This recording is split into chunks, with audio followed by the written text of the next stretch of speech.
Chapter 208, Cry Beep. Beep. Beep. The telegram set up in the captain's office suddenly came to life, seemingly having received a new telegram. But Klein and Leonard couldn't be distracted. They were counting the movements of the second hand on the clock as their red eyes welled up with tears. 10, 9, 8. Just then, Dunn Smith carried the silver, bone-like square box into the reception hall with a solemn expression. Megos, who was pulling out clump after clump of blonde hair, tore a wound that was deep enough to show her bones. It was as though she was triggered by something. She suddenly stood and pointed at Dunn Smith in his black windbreaker.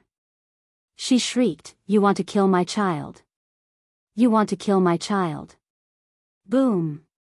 The shrill and terrifying voice reverberated. Klein felt like he was being struck in the head with a sledgehammer. He suddenly forgot to count as he had a headache and felt dizzy. His vision went red, and there seemed to be liquid flowing from the tip of his nose. He subconsciously looked sideways, and he saw the corner of Leonard Mitchell's eyes. The tip of his nose and the corners of his lips were covered in fresh blood. His face was extremely pale, and his body was wavering as though he was about to fall. "I'm probably in the same state." Klein reined back his thoughts and continued to count in silence as he skipped 2 numbers. 5, 4. Struck by the terrifyingly sharp voice, Dunn Smith's deep gray eyes were filled with red veins. Every single strand was crystal clear. The blood vessels in his face protruded out as well, every one of them like a poisonous snake. There was also a gurgle as red liquid flowed out of his ears as well. Despite that, he did feel dizzy. Other than his right hand pausing, his strong willpower drove him to press down on St. Selena's urn and open the lid. Inside the box, there was deep darkness. In the darkness, there was fine resplendent sand. The scene was magically beautiful, just like a starry night being stored in a box. The surroundings suddenly became dark, and the darkness engulfed the entire reception hall. In the air, there were countless black, cold, and smooth threads were floating. They surged towards Megos and entangled her almost instantly. It wasn't like a spider web, but more like the tentacles of some unknown creature. Megos had already torn out her right eyeball. It hung by a thin cord of flesh underneath her eye socket. She stared at Dunn Smith with hatred as she roared, "You must die." Bang! Dunn was cast away by a formless force and slammed heavily into the wall opposite. The wall cracked, and bricks were thrown up. He spat a mouthful of fresh blood onto the ground, but both his hands were still tightly holding onto St. Selena's urn. He held onto it for dear life and kept it from falling to the ground. Those countless black, cold, and smooth threads tightened and bound Megos firmly to the spot. No matter how much blight-tainted flames rose up suddenly, or how her skin began to secrete a liquid that smelt like brimstone, neither of those defenses dealt any damage to the threads holding onto her. 3, 2, 1. Klein and Leonard dashed out through the partition simultaneously. One of them was holding onto a warm thin gold slice, and the other had already aimed his 5 fingers with the blood vessel thief wound around his left wrist at Megos. Megos, who no longer looked human, struggled as flesh protruded from both sides of her shoulders. They were a mixture of blood vessels and green veins, round like a child's head. Above the 2 heads, cracks rapidly spread and seemingly turned into a pair of eyes. Megos suddenly noticed danger approaching, and she opened her mouth. The corner of her lips cracked all the way up to her ears. She was going to deal the blaspheme curse to every enemy that attempted to harm her child. At that moment, Leonard clenched his left hand into a fist as his wrist made a half-turn. His pale face turned livid, and the vessels protruded like a bunch of tiny poisonous worms. Megos' blaspheme curse was left stuck in her throat as it came to a sudden halt. She seemed to have lost the ability to speak and the ability to evoke curses. Klein seized the opportunity and muttered an ancient Hermes word in a deep voice. "Light. I want light, and there will be light." He suddenly felt the thin gold slice that was covered in mysterious patterns become boiling hot as he saw it emit a blinding light, as though it had become a miniature sun. Right on the heels of that, Klein injected more than half his spirituality into it and threw the flaring sun charm towards the restrained Megos. The reception hall instantly turned transparent as darkness and gloominess vanished simultaneously. The black fine threads that entangled Megos shrank as though they were instinctively avoiding something. But before Megos obtained her freedom, she already saw the sunlight. At some point in the fight, a hole had ruptured in the ceiling of the Blackthorn Security Company, and the hole went all the way to the rooftop of the third floor. The bright blue sky and glaring sunlight shined through simultaneously. The thin gold slice combined with the sunlight above Megos and immediately expanded in size. It went from a spherical light to a sphere with countless flames spiraling around it. Rumble. The entire building shook vigorously, and the glass windows on the nearby streets shattered. However, the power of the spherical light concentrated its might at its core, without dissipating much. It enveloped Megos, and the light was so glaring that Klein, Dunn, and Leonard couldn't open their eyes. Klein held back his tears and looked through squinted eyes. He saw that the light had dispersed, but the flames were still soaring. Among them, there were many black ashes dancing in the air. Megos and the baby in her stomach were nowhere to be seen. Just like the coffee table, water glass, newspaper, and sofa in the area. Is it over? Did we finish the son of an evil god before it descended upon this world, taking his mother out at the same time? Klein still couldn't believe it. His experience of playing video games told him that the final boss couldn't be taken care of so easily.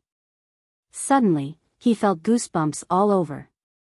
His clown instincts told him that there was extreme danger approaching. Without thinking, Klein rolled to the left abruptly. Just then, a long arm with an extremely sharp white bone blade cleaved the spot, seemingly out of nowhere. The monstrosity had an abnormal beauty, and it floated in midair. It was unbelievably fast and almost impossible to dodge its attacks. Whoosh!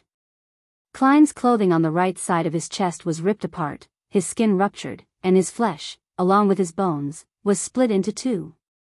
The wound was so deep that he could almost see one of his lungs.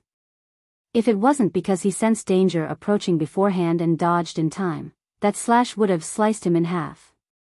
But, even so, Klein slowed down.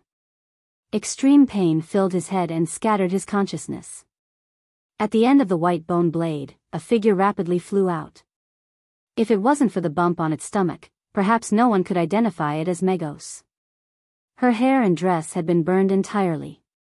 The skin on her face and body was charred black and was peeling off, flake after flake. Her nose had melted, leaving only two small black holes behind.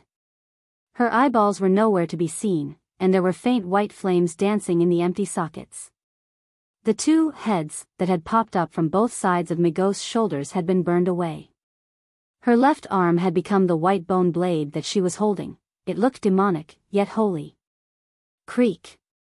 As the ground shook, Megos ignored Dunn and Leonard, as well as the black, cold, and smooth fine threads that were hurtling towards her again. She phased over to Klein, who had come to a stop after rolling away. She aimed the white bone blade at Klein's neck and was about to slash down. Suddenly, she heard a voice that contained a rich blasphemous tone. Submit. Leonard lifted his left hand and aimed his palm at Megos. The sealed artifact 2-105 wrapped around his wrist had turned from a thick pale, blood-tainted blood vessel into a crimson intestine that had expanded to the point that it looked ready to explode. With the aid of the blood vessel thief, Leonard had successfully stolen Megos' blaspheme curse and was attempting to use her power to seize control of her. Only an ability at her level was effective. Under the influence of the blaspheme curse, Megos bent her waist, and her knees were constantly trembling. Her motions came to a halt as the surrounding black threads surrounded her as though they had found a delicious prey. Klein also took the opportunity to roll in the opposite direction, leaving a trail of fresh crimson blood behind him. However, he got some reprieve from his extreme pain and reached his hand into his pocket. He took out the last flaring sun charm.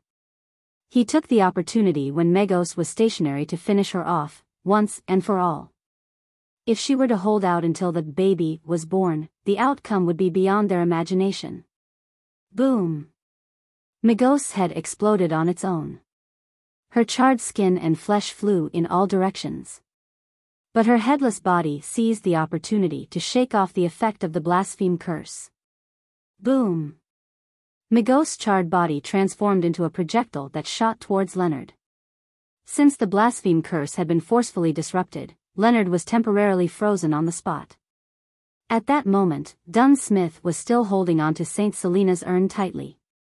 His face was abnormally pale, and the black, cold threads that were created was still short of surrounding Migos. Creak! Migos slammed into Leonard, throwing him to the wall. The wall collapsed from the impact. Leonard's bones cracked, and there was blood spewing out from his mouth incessantly. Without even having the urge to struggle, he fainted instantly.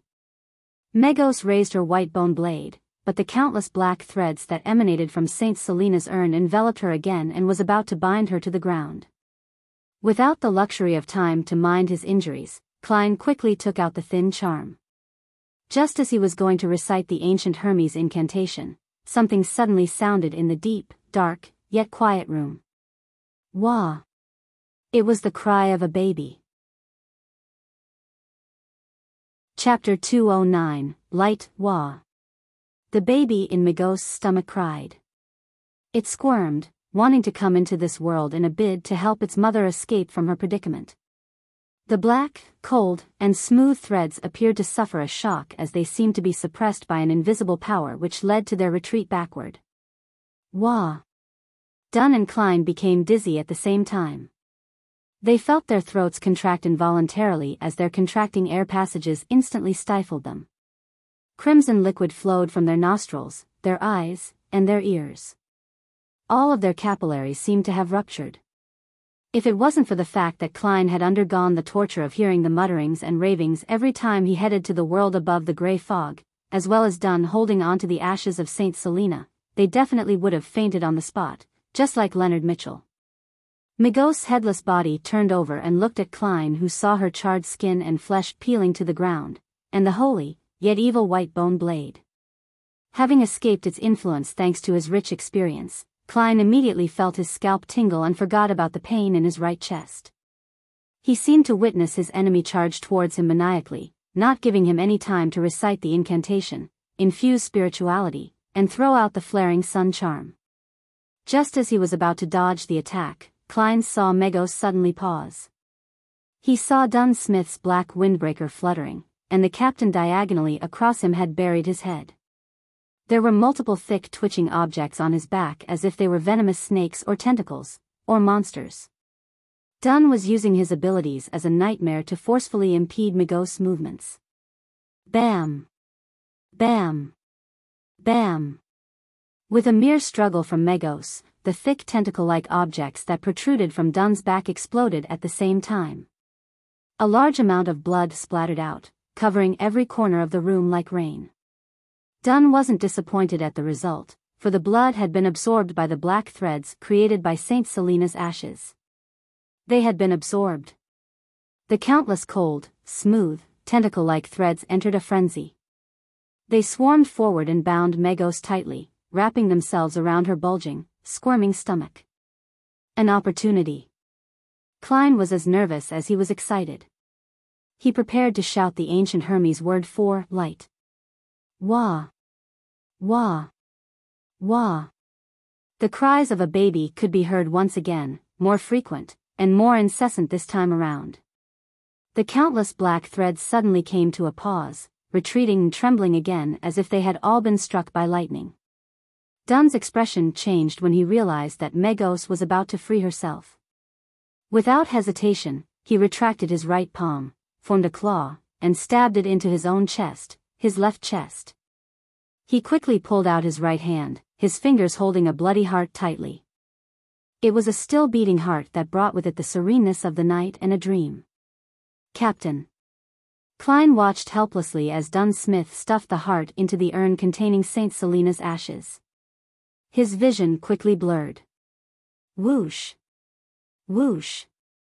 Whoosh! Crying that sounded like a late-night nightmare resounded.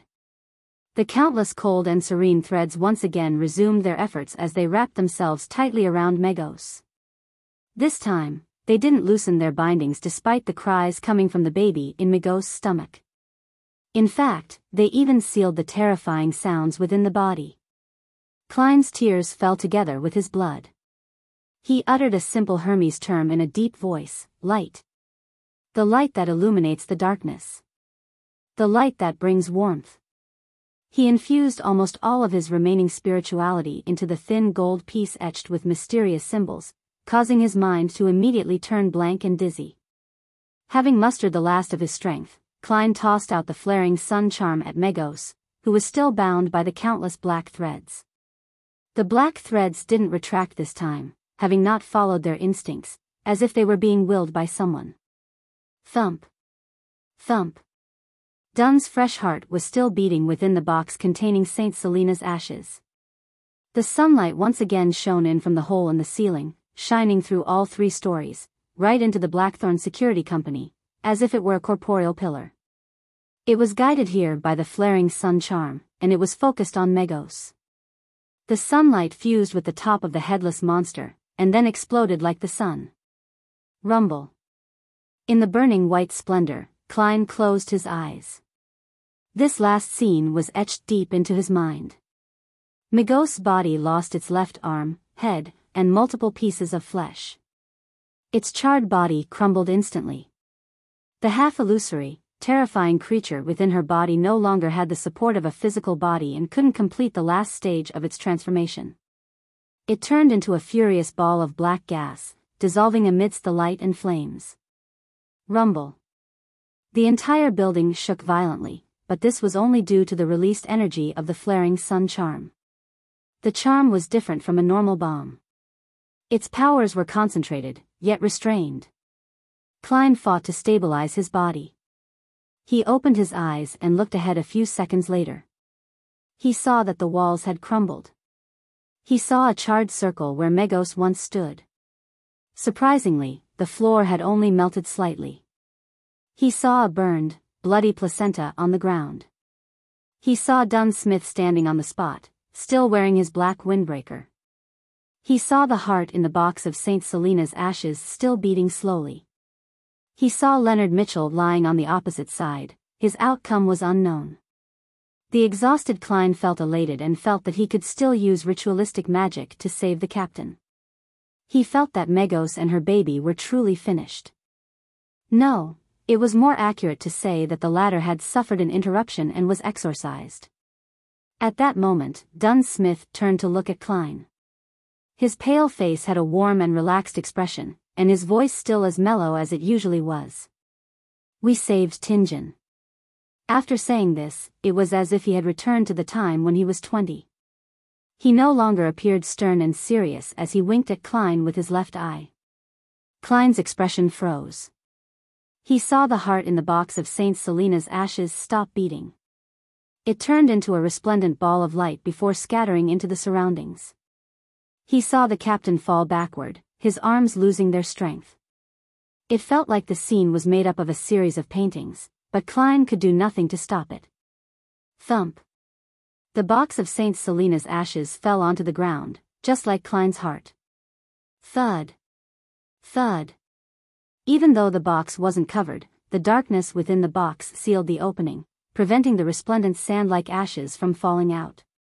The box rolled a distance away towards Klein. Dun Smith fell to the wrecked floor, his deep gray eyes having lost all their luster. He was looking at the hole in the ceiling, the sunlight pouring down on his face.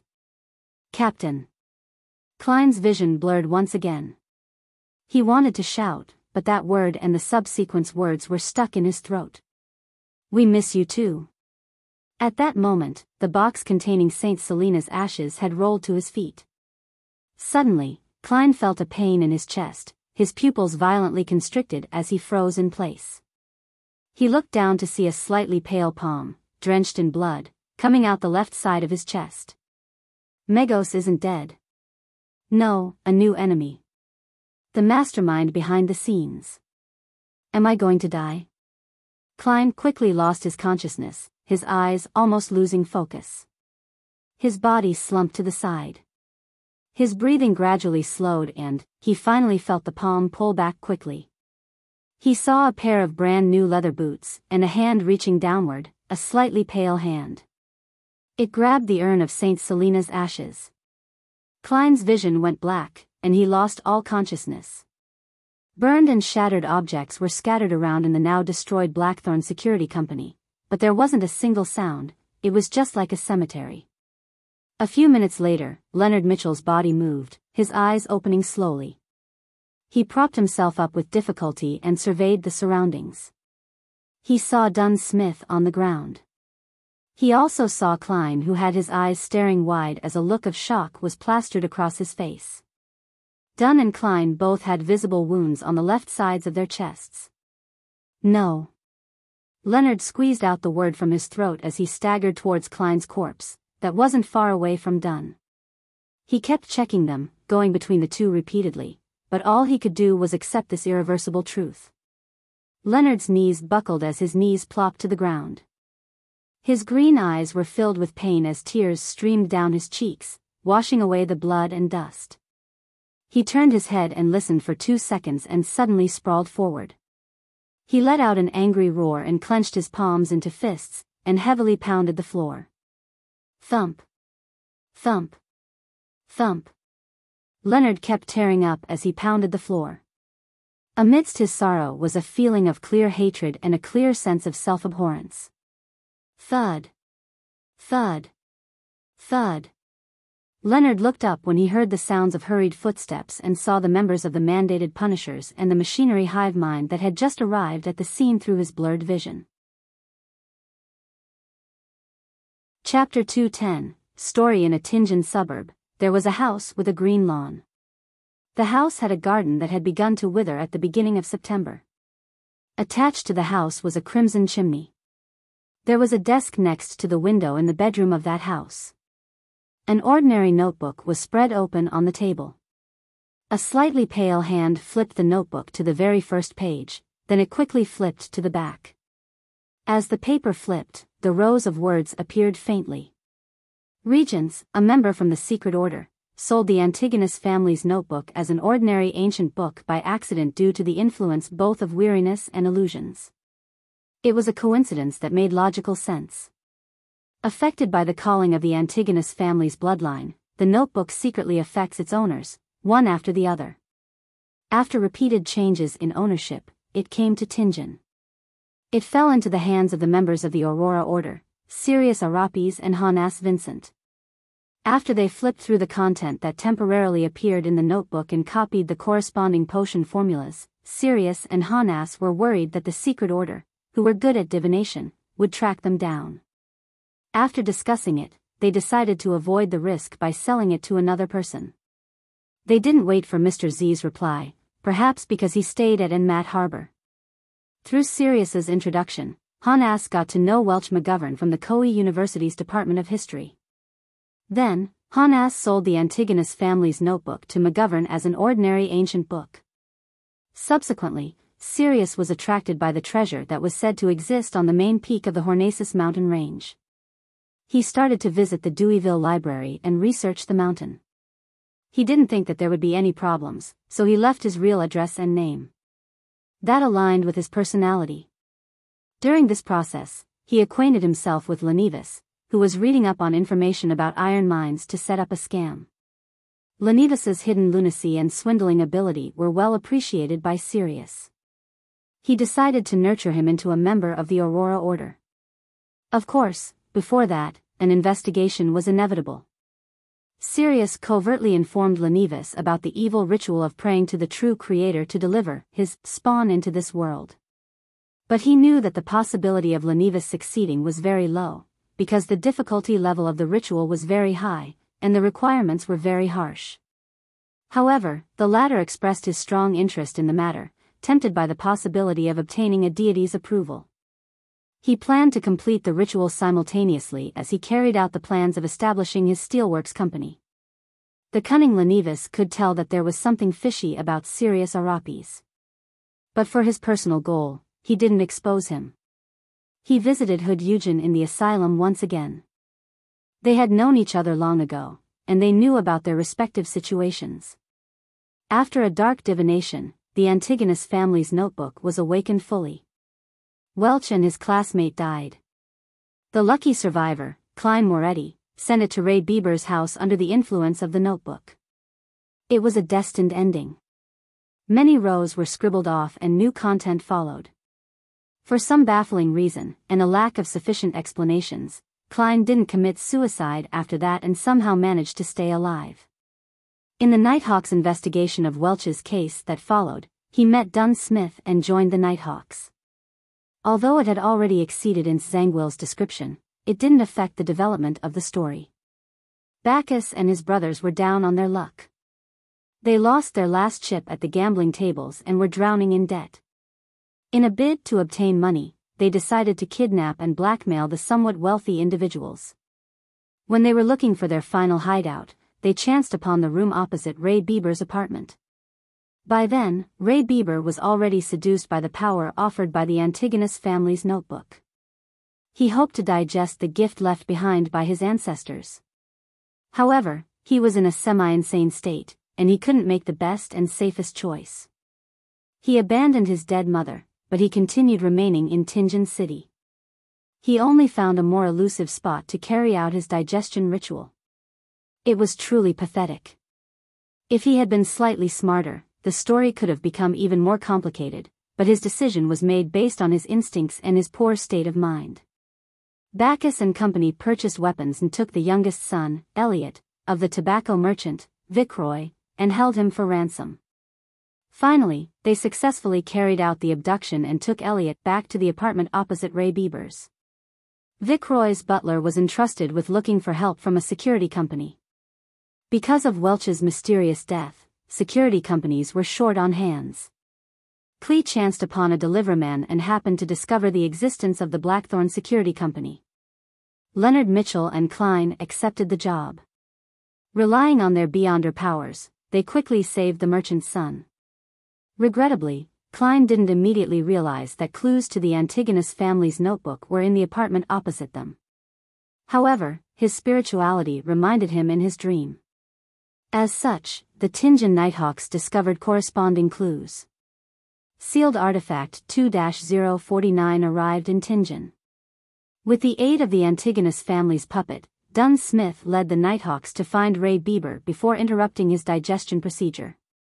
Ray Bieber became a monster, and the situation was out of control. In the end, the Nighthawks skillfully worked together and took care of Monster Bieber, but they immediately faced the attack of a member from the secret order. More rows were scribbled away again, and the original content was impossible to read. Leonard Mitchell, who possesses a secret, was going to end the situation. Before he could, Klein, who was supposed to be doomed, killed the Sequence 7 member from the secret order in an inexplicable manner. That didn't affect the development of the story. Dunn Smith got in touch with the Antigonus family's notebook and flipped through its content. From that point onwards, he was secretly tainted. Having finished with all his preparations, Lenivas beguiled Hood Yujin and used him to assist in his ritual. They tricked Lenivas's fiancé, Megos, to become the vessel that would carry the true creator's spawn. Lenivas had almost no possibility of success. The most serious problem was that even though Megos would be protected by the ritual's power, she wouldn't be able to withstand the sexual intercourse with the illusory projection of a deity. It would cost her life on the altar. At that moment, the kind and Zangwill helped Lenivas in secret. He split off half a piece of a descendant of death's characteristic that he obtained and planted it into Megos' body ahead of time. Hood Yujin made Megos enter a semi-unconscious state and convinced her that the true creator's illusory projection was Lenivas. Nourished by the accumulated resentment, gloominess, and oppression of the factory district, the ritual succeeded. Megos was pregnant with the true creator's spawn. The deity saw through the coincidences, but since he wished to break through the shackles placed on him by the 7 deities, he didn't refuse. Hood Yujin was contaminated. After the ritual succeeded, the mad Lenivas regained his rationality. He clearly knew that if the deity's spawn was to descend into the world, Lenivas, himself, would become one of the sacrificial offerings. How could a mortal be the father of a deity's son? This was blasphemy of the highest order. Lenivus decided to leave Tingen ahead of time and left clues to the Nighthawks, the mandated punishers, and the machinery hive mind so that they could resolve the repercussions of his actions. There was ultimately a price needed for lunacy. However, Lenivus didn't write the letter directly to the Beyonder squads. He thought it would make him look stupid. He decided to leave the letter in one of the houses that he rented. He pretended to be playing a game with the Beyonders from official bodies. As such, he didn't bring up Hudyugen's contamination and brought with him everything that he had obtained. Just in case, he informed Sirius Arapis in the safest way he could. The latter didn't quite believe him, but he could faintly feel the possibility of success.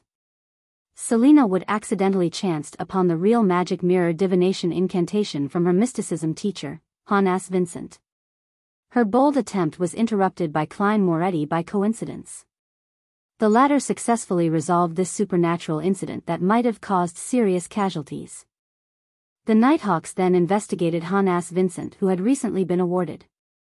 Therefore, Dunn Smith coincidentally saw a clear image of the true creator in his dream and suffered severe injuries. However, he wasn't contaminated because of what happened. That would have been noticed by the upper echelons of the Nighthawks. The injury made Dunn Smith's contamination by the Antigonus family notebook worsen. His absent-mindedness and forgetfulness worsened, and he was getting closer and closer to satisfying Ince Zangwill's requirements. Many rows were scribbled away again. Seriously unbelievable. Klein Moretti noticed Ince Zangwill's secret influence and saw the crimson chimney. This is because he was reminded by the teacher from the Koei University's Department of History, Azek. He possesses many secrets. But even so, it's astounding enough for Klein to discover actual clues. It's unexplainable. Regardless of the reason, Ince Zangwill continued to act, and the story continues. Klein coincidentally ran into Sirius at the library and had no choice but to kill him. Hence, the clues leading to Lenivus were abruptly severed, and the discovery of the problem was delayed. Klein met Megos, but his spirituality stopped him from observing her closely. However, he didn't notice the subtle abnormality. That is logical. Our stories aren't made up randomly. He searched for the red chimney, but he always opted for a route that didn't include his target. Maybe in another 2 or 3 months, when he was on the last batch, he would find the real red chimney house. Rows and rows of writings were scribbled away, more than all of the previous rows added together. Dunn Smith's problem was alleviated. His condition obviously became better. He actually mastered the acting method. And this was taught to him by Klein Moretti, who found inspiration from Daily Simone and Old Neil's example. No, Ince Zangwill didn't believe that, but he could only change his original plans slightly. New elements in the story came to play.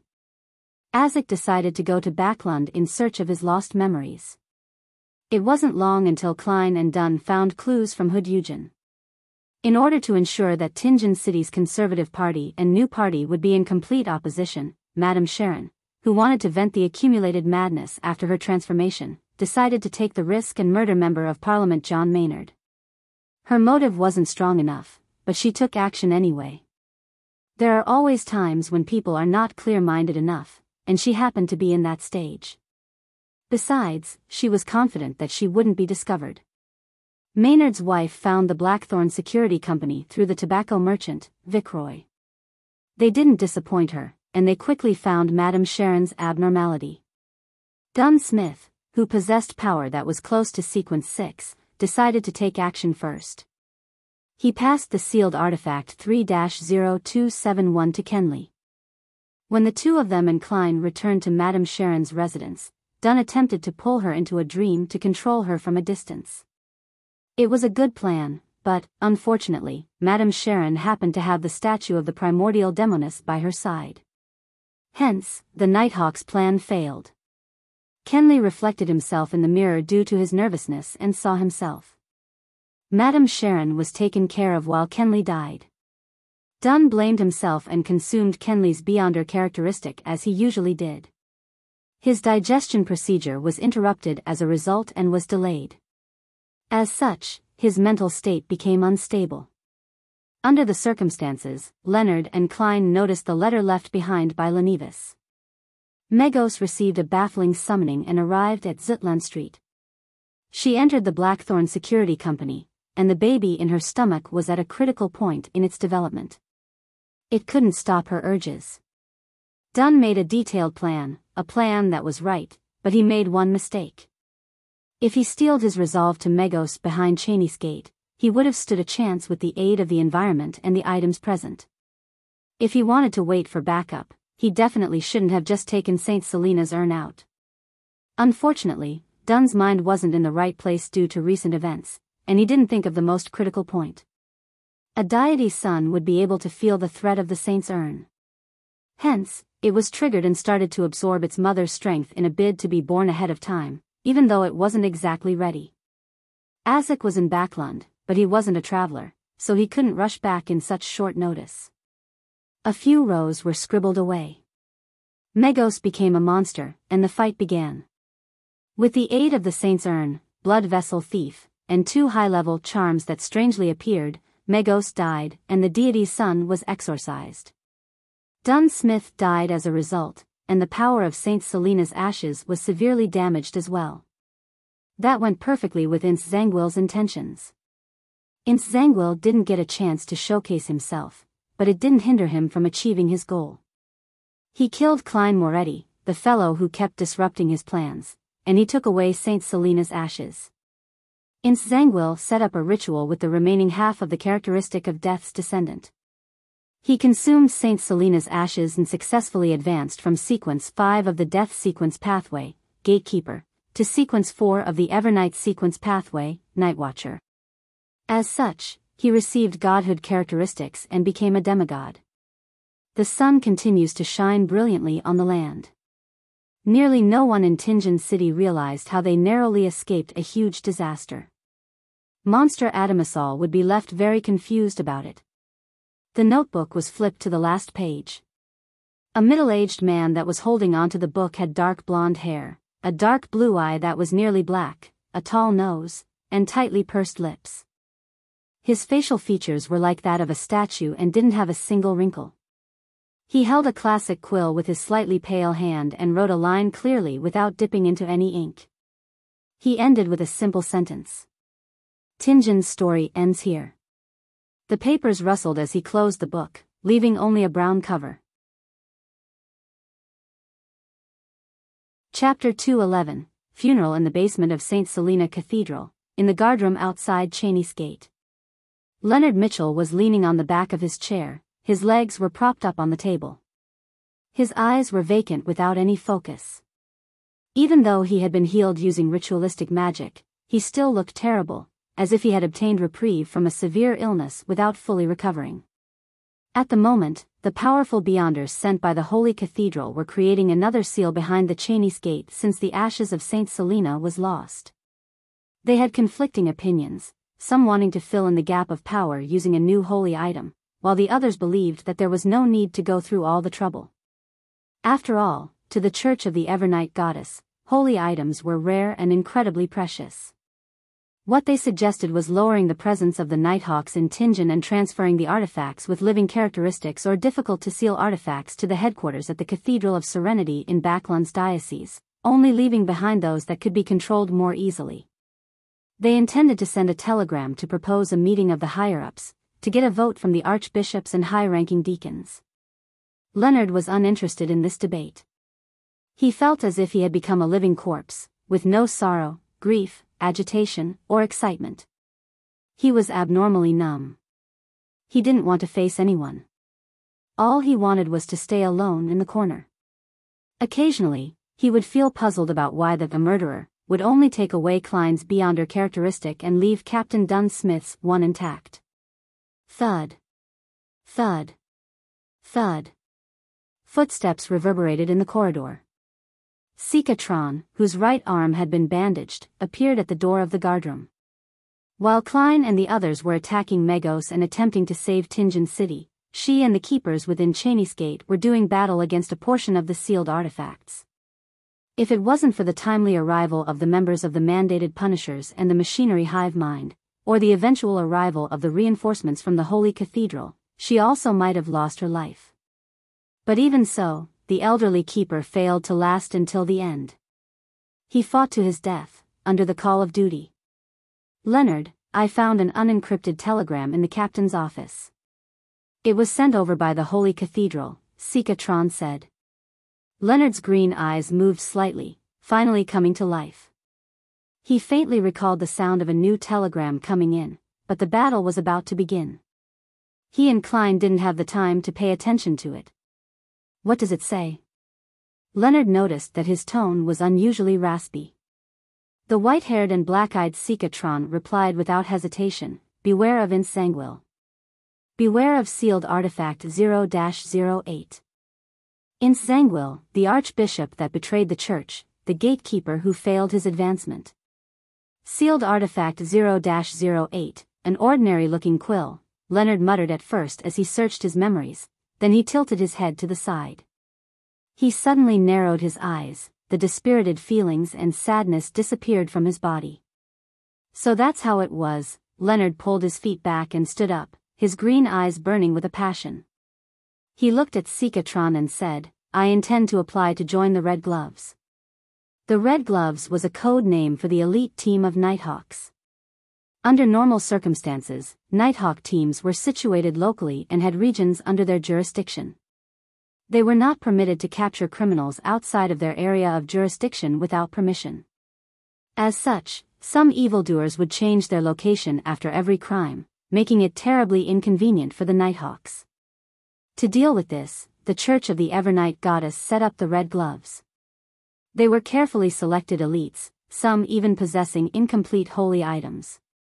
Their mission was to reinforce Nighthawk teams that had called for help, as well as track down and arrest evildoers without any restrictions.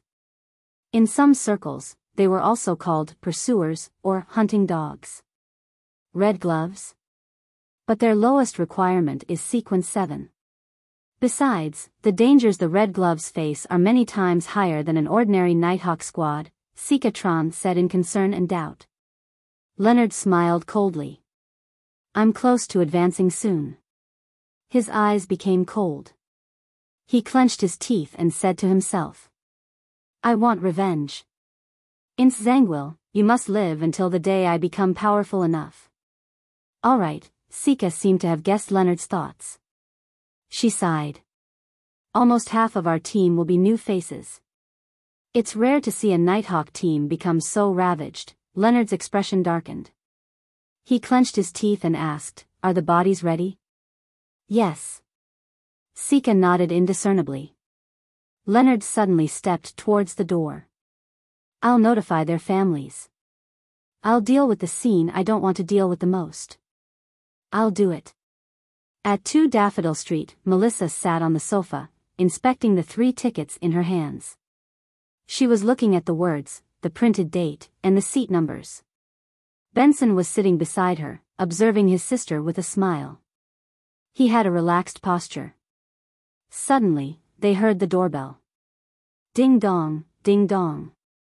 Melissa glanced at their busy maid Bella, then she took the 3 tickets with her and stood up, looking a little confused. She briskly ran to the door. Her black hair was shinier than it was before, her face no longer skinny.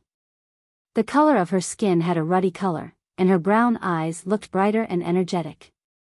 Twisting the handle and opening the door, Melissa froze for a moment. She didn't recognize their visitor. It was a young man with black hair and green eyes. He looked handsome, but his face was unusually pale.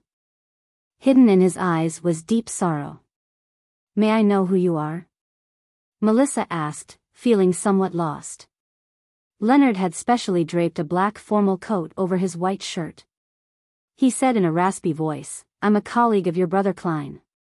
Melissa's heart suddenly skipped a beat.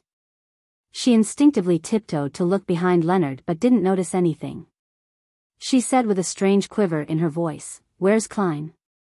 Leonard closed his eyes, inhaling as he said, "I'm very sorry, your brother Klein died at the hands of an evil criminal while he was trying to save others. He's a hero, a true hero. Melissa widened her eyes slowly, her body shaking indiscernibly.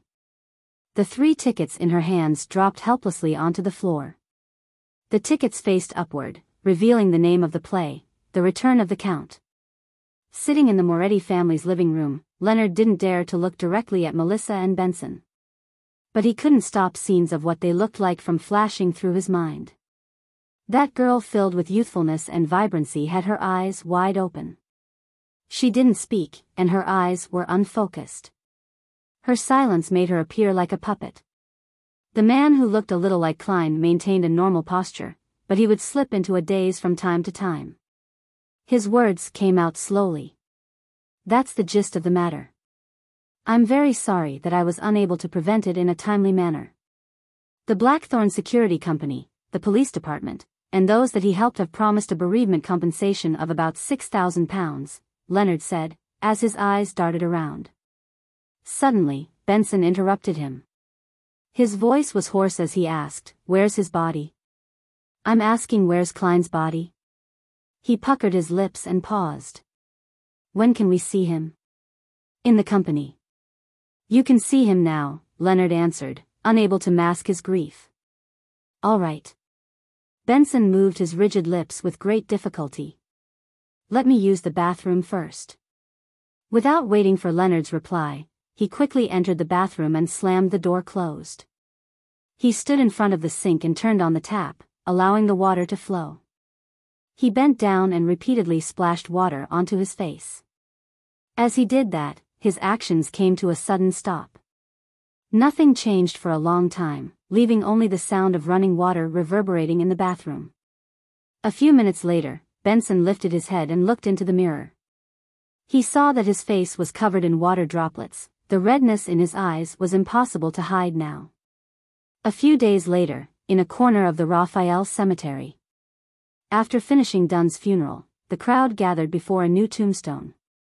On it was Klein's black and white photograph, a very scholarly photograph. Melissa stood before the grave, her eyes without focus. Beside her, Elizabeth kept wiping away her tears.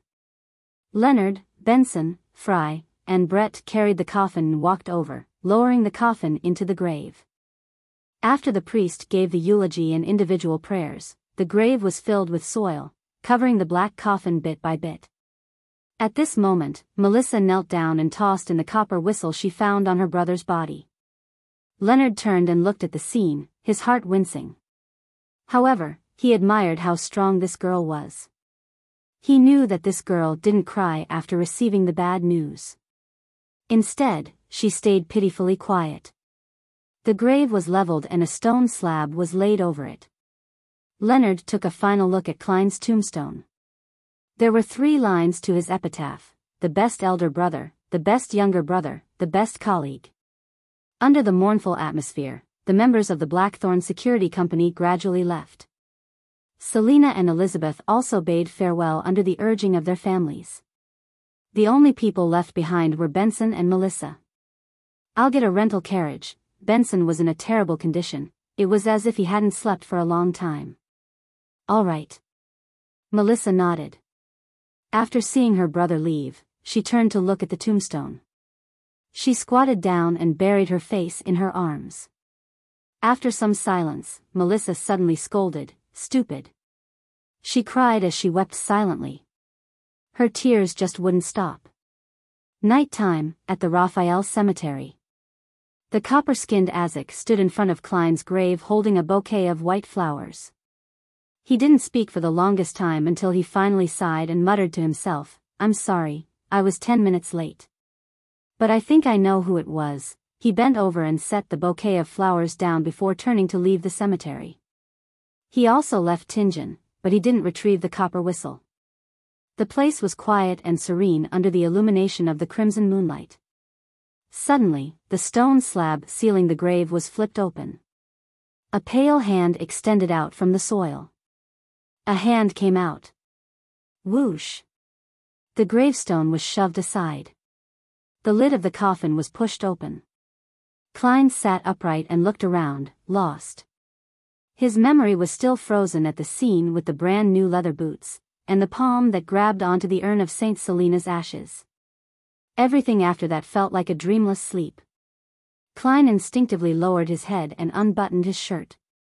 He looked at the left side of his chest, only to see that his ravaged injury and missing heart were squirming as they healed, similar to how he recovered from the bullet wound through his temple back when he looked into the mirror. The only difference was that this time, the recovery was much slower and much more difficult. Chapter 212, Avenger. In the northern part of the Lone Kingdom, the September breeze, that had an additional coldness to it, howled through the cemetery. It was even gloomier and colder than usual. The cold jolted Klein back to his senses as he muttered with a rueful smile, "It looks like there are still some secrets behind my transmigration.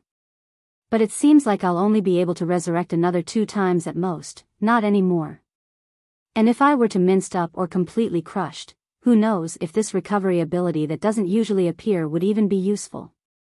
After half a minute, Klein buttoned his suit and realized that he was wearing his newest shirt and tuxedo, but they were now covered in soil and dirt. Benson and Melissa really have no idea how to save money. The thought popped into his head. He supported his weight on his hand and flipped up into a standing position, realizing that he still had his clown abilities. The best elder brother. The best younger brother. The best colleague. Klein looked at his tombstone and read the inscription. He felt his heart wince, seemingly sensing the despondent feelings Melissa and Benson had experienced. This is probably even more depressing than watching Captain die before my eyes. He sighed and retracted his gaze. He squatted down and closed the coffin lid. His thoughts were still scattered, but Klein knew that he had to take care of the scene as soon as possible and not let anyone notice. Resurrection wasn't something any commoner could accept. If the Nighthawks, mandated punishers, or the machinery hive mind learned of this, Klein believed that he wouldn't have a great ending. Of course, if it was on Earth, he could deceive the people into believing that he was the blessed one of God, the man of salvation, had he consumed the lawyer or swindler potions. However, in the world he was in, there was a real God that could respond to rituals. He scraped the soil back together and covered it with the stone slab. Klein clapped his hands and stood up once again. At that moment, the scene didn't appear strange. He was just like a gentleman who came to offer his condolences late at night. The only oddity was that the person in the photo on the tombstone looked exactly like him. During the process of filling his grave, his spirituality noticed the existence of Azek's copper whistle. Hence, he dug it out and wiped it clean. However, Klein didn't intend to summon the messenger immediately. He decided to figure out the situation first. Klein lifted his left hand and saw the topaz pendant that was still wrapped around his wrist. "I guess this is considered a burial object?" He gave a self-deprecating laugh and took off the pendulum. He looked around, and his face grew solemn. "Captain should be buried in this cemetery as well, I guess." He changed directions twice and finally determined the location of Dunn's tombstone using the pendulum. With the moonlight's aid, Klein walked around and searched for about 15 minutes until he finally saw Captain's monochrome photo. It had a gentle expression, high hairline, gray eyes, nothing unusual compared to before. Under Dunn's photo was his name, date of birth, date of death, and epitaph. "The true guardian, the most trusted partner, the captain forever." Klein looked in stunned silence and somehow his sight grew blurry for some baffling reason. He felt as though he had returned to that day again. He saw the captain turn his head to him and wink. He spoke with a mellow and relaxed voice. "We saved Tingen." "Captain!" Klein shouted in silence. He stood there like a statue for a good few minutes until he suddenly said with a smile, "Captain, your mental state was definitely not the best that day. You even said things like you could bring old Neil into the dreamland if he hadn't lost control. He was a mystery prior, and you're a nightmare. You couldn't consume the Beyonder characteristic that he left behind." "Yes. You didn't ask me what powerful offensive attacks I had. Was it trust, or did you forget about it? But, you definitely guessed something. I only took one sealed artifact and said it was for Leonard. Even without a brain, you could have guessed that I had the extra means for a powerful attack." Having said that, Klein paused, then he shook his head and sighed. I have no idea what I am now.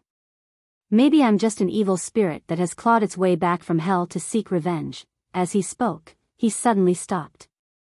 His tears streamed down his cheeks and finally, he shouted softly with a choking voice, Captain. We miss you too. Klein felt the cold breeze blow past him as he lifted his hands to wipe his tears and blow his nose. He became silent again and found a hidden spot nearby. He took 4 steps counterclockwise and entered the world above the gray fog. He wanted to find the person that killed him with the aid of divination. He wanted to know the murderer who triggered all of this.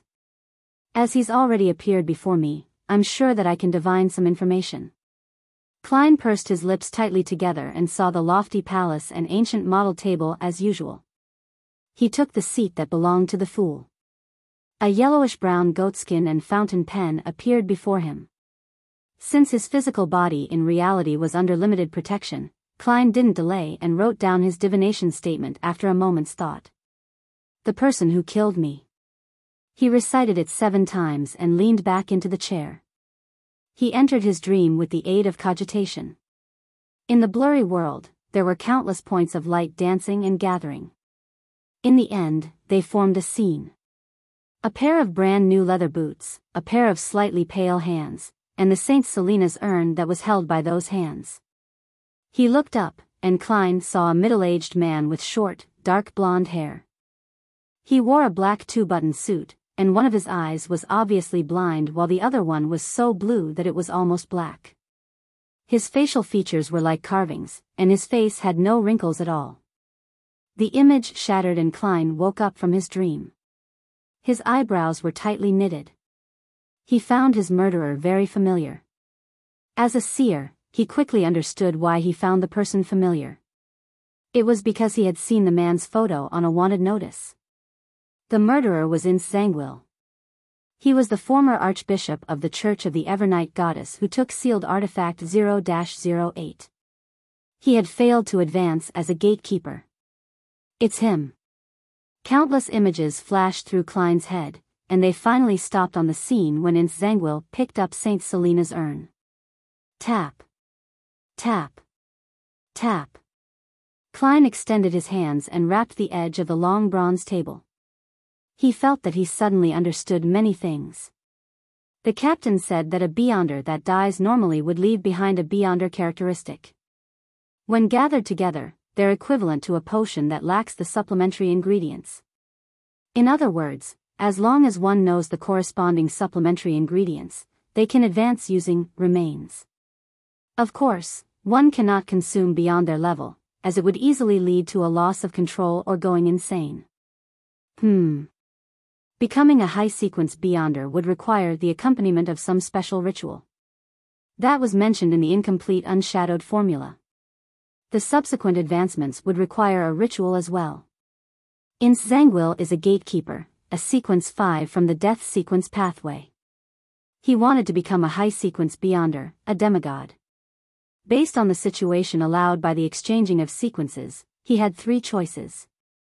One was obviously sequence 4 in the death sequence pathway, second was sequence 4 in the sleepless sequence pathway, and third was sequence 4 in the god of combat sequence pathway, demon hunter. Saint Selena was a saint. She was either sequence 4 or sequence 3. Her urn corresponds to one of the 2 sequence potions.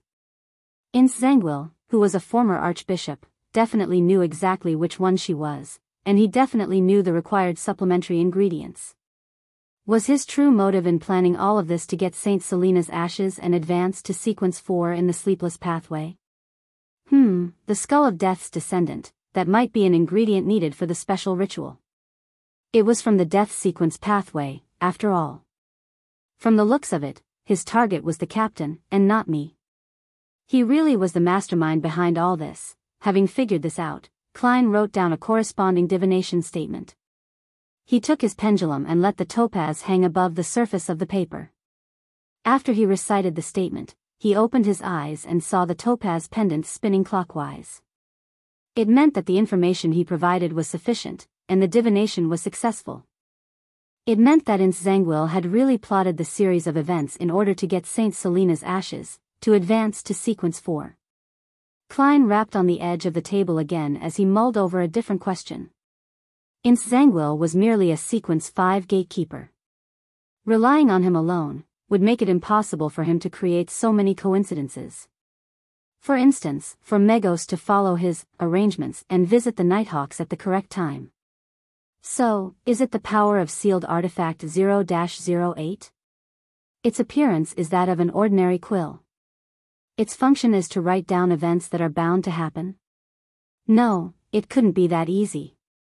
Otherwise, Ince Zangwill could write that Saint Selena's urn grew a pair of wings and flew into his hands. Then, he could have just waited at home. There must be certain restrictions. 0-08 most likely doesn't possess direct combat ability. Otherwise, Ince Zangwill could have stormed through Cheney's Gate in Tingen. As one of the most dangerous sealed artifacts, perhaps it can let people act according to its description without realizing it? That was the reason behind all the coincidences? If that's really true, then 0-08 is quite terrifying. Even Megos, who was pregnant with the son of an evil god, adhered to its arrangements. No wonder grade 0 sealed artifacts are extremely dangerous. They're of the highest importance and of the highest confidentiality. They're not to be inquired, disseminated, described, or spied. Klein stopped rapping the edge of the table. He divined his earlier guess, but, unfortunately, it failed due to a lack of information. He saw that a few minutes had passed, and he planned to return to the real world as soon as possible. Hence, he didn't let his thoughts run wild but wrote down the penultimate divination statement. The city where Ince Zangwill currently is. Due to the existence of sealed artifact 0-08 and the fact that Ince Zangwill had likely become a demigod, Klein couldn't divine his exact location directly. He could only make a rough inquiry of the general area. Of course, if there wasn't a mysterious space like the world above the gray fog to eliminate disturbances, he would definitely fail in divination, even if it was a rough inquiry. He leaned against the high-back chair and recited the divination statement 7 times. He dreamed again and entered the blurry world. The blurry world suddenly cracked, and there was a wide river which was slightly murky. There was a grand bridge above the river. Both banks had ports lined one after another. There were many goods and many workers. To the northeast of the river, there were rows upon rows of houses. Most of them had the Lone Kingdom's present-day architectural styles, such as polygenic roofs, oriel windows, and no veranda by the street. Other than that, there was a lot of Gothic architecture. The streets were filled with people and carriages. From time to time, strange machinery could be seen. The farther east he went, the more chimneys there were and the smokier it got. When he headed west, the elevation rose, and there were houses in grayish blue, beige, and light yellow that spiraled up opulent castles and Gothic clock towers. Gong! The chime of a clock sounded and snapped Klein back to his senses. He knew which city he had seen. The Land of Hope, and the City of Cities, Backlund. Chapter 213, Another Look. So Ince Zangwill has gone to Backlund. I wonder how long he'll stay there. Yes. I should confirm this every now and then. Klein leaned forward as he thought. He erased the contents on the goatskin and wrote a new divination statement, Lenivis's current location. From his point of view, the person that caused the captain and him to nearly die was undoubtedly Ince Zangwill, but the lunatic Lenivis was definitely an accomplice who cannot shirk from the responsibility. He had to pay the price in blood. After reciting the statement 7 times, Klein once again entered the dream. But the scene that appeared after the foggy world shattered was the same as the one he had seen before. A wide, slightly murky river, countless piers and buildings. The buildings were primarily in the present lone architectural style, some a little more Gothic. There were crowded streets, flourishing sites, chimneys that continually spewed smoke. There were opulent castles standing tall with the trademark Gothic clock towers. Lenivis was also in the Land of Hope, the City of Cities, Backlund. Klein opened his eyes, a little confused. He had divined for Lenivis's specific location, but the results were still a very general, vague region. This tells me that Lenivis's sequence must be much higher than I imagined. No, it could also be that he's received a large benefit from helping the son of the true creator descend upon this world. For example, a little godhood characteristics, or some object similar to the placenta left behind by Migos' baby? The latter would most likely have been taken away by Insanguil. Thoughts ran through Klein's mind as he muttered to himself whilst he made initial assumptions. After confirming the rough area where both his enemies were, he thought about another problem.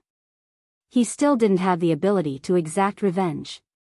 Even if Lenivis is only a sequence 7, or even 8, it wouldn't be easy to deal with him if he did indeed receive a large benefit.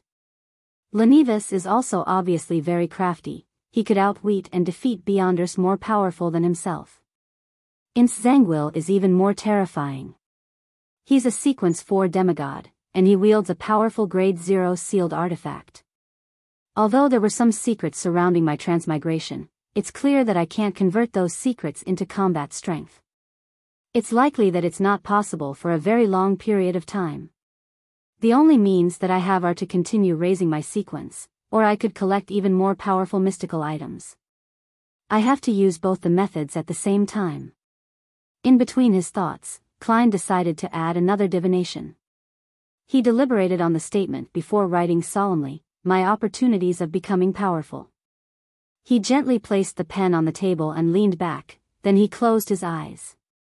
He recited the statement silently and fell into a deep sleep with the help of cogitation. In the foggy world, he once again saw the scene that he had previously seen. The river, piers, chimneys, crowds, castles, various machinery, and Gothic clock towers. He had once again seen the capital of the lone kingdom, Backlund. Immediately following that, the scene changed. He saw a magnificent peak piercing through the clouds, and, on it, he saw a majestic, ancient palace. He saw the giant throne carved from stone, adorned with dull gems and gold. He saw a strange vertical pupil formed from countless mysterious symbols. The scene shattered silently without warning. Klein slowly sat up and tapped on the edge of the table with his fingers. Backlund contains the opportunities for me to become powerful. Does the second scene refer to the main peak of the Hornacis mountain range, the treasures left behind by the Antigonus family? The strange vertical pupil formed by countless mysterious symbols which the misfortune cloth puppet conveyed to me through the corruption from the Antigonus family's notebook is the key to beginning all of this. Many thoughts flashed through his mind. Klein decided that he was in no rush to visit the Hornacis mountain range. Even a sequence 4 demigod might not be able to deal with the dangers that resided there. I guess I'll head to Backlund first. Klein sighed and made a decision. He enveloped himself with spirituality and stimulated a descent, exiting the mysterious space above the gray fog. When he returned to the material world, he slowly walked out of his hiding spot towards Dunn Smith's grave. He stared deeply at the picture and epitaph. Klein slowly drew a crimson moon on his chest and walked out of the cemetery.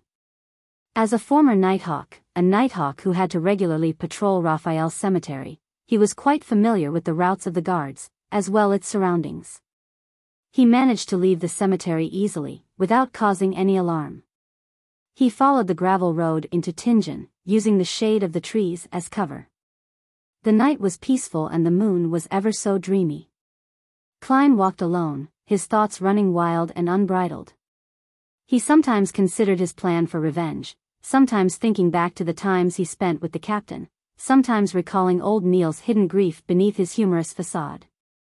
Unknowingly, Klein had entered the nearest street like a wandering ghost, making his way past turn after turn. It was 2 hours later when he freed himself from that state and regained complete control of his thoughts. He realized that he was standing on Daffodil Street. Opposite him was the house he shared with his brother and sister. Instinctively, Klein had returned here. He took a step forward with clear joy, but suddenly paused. He let out a bitter smile and muttered with a self-deprecating tone, "If I went up and knocked on the door, Melissa might faint from shock. Benson would be so nervous his hair would start to drop." He would then try his best to calmly convince me, in the name of a curly-haired baboon. Shaking his head, Klein stared at the familiar door for a while before heading towards Iron Cross Street. This is fine too, this is fine too. The things that I do in the future will not implicate them.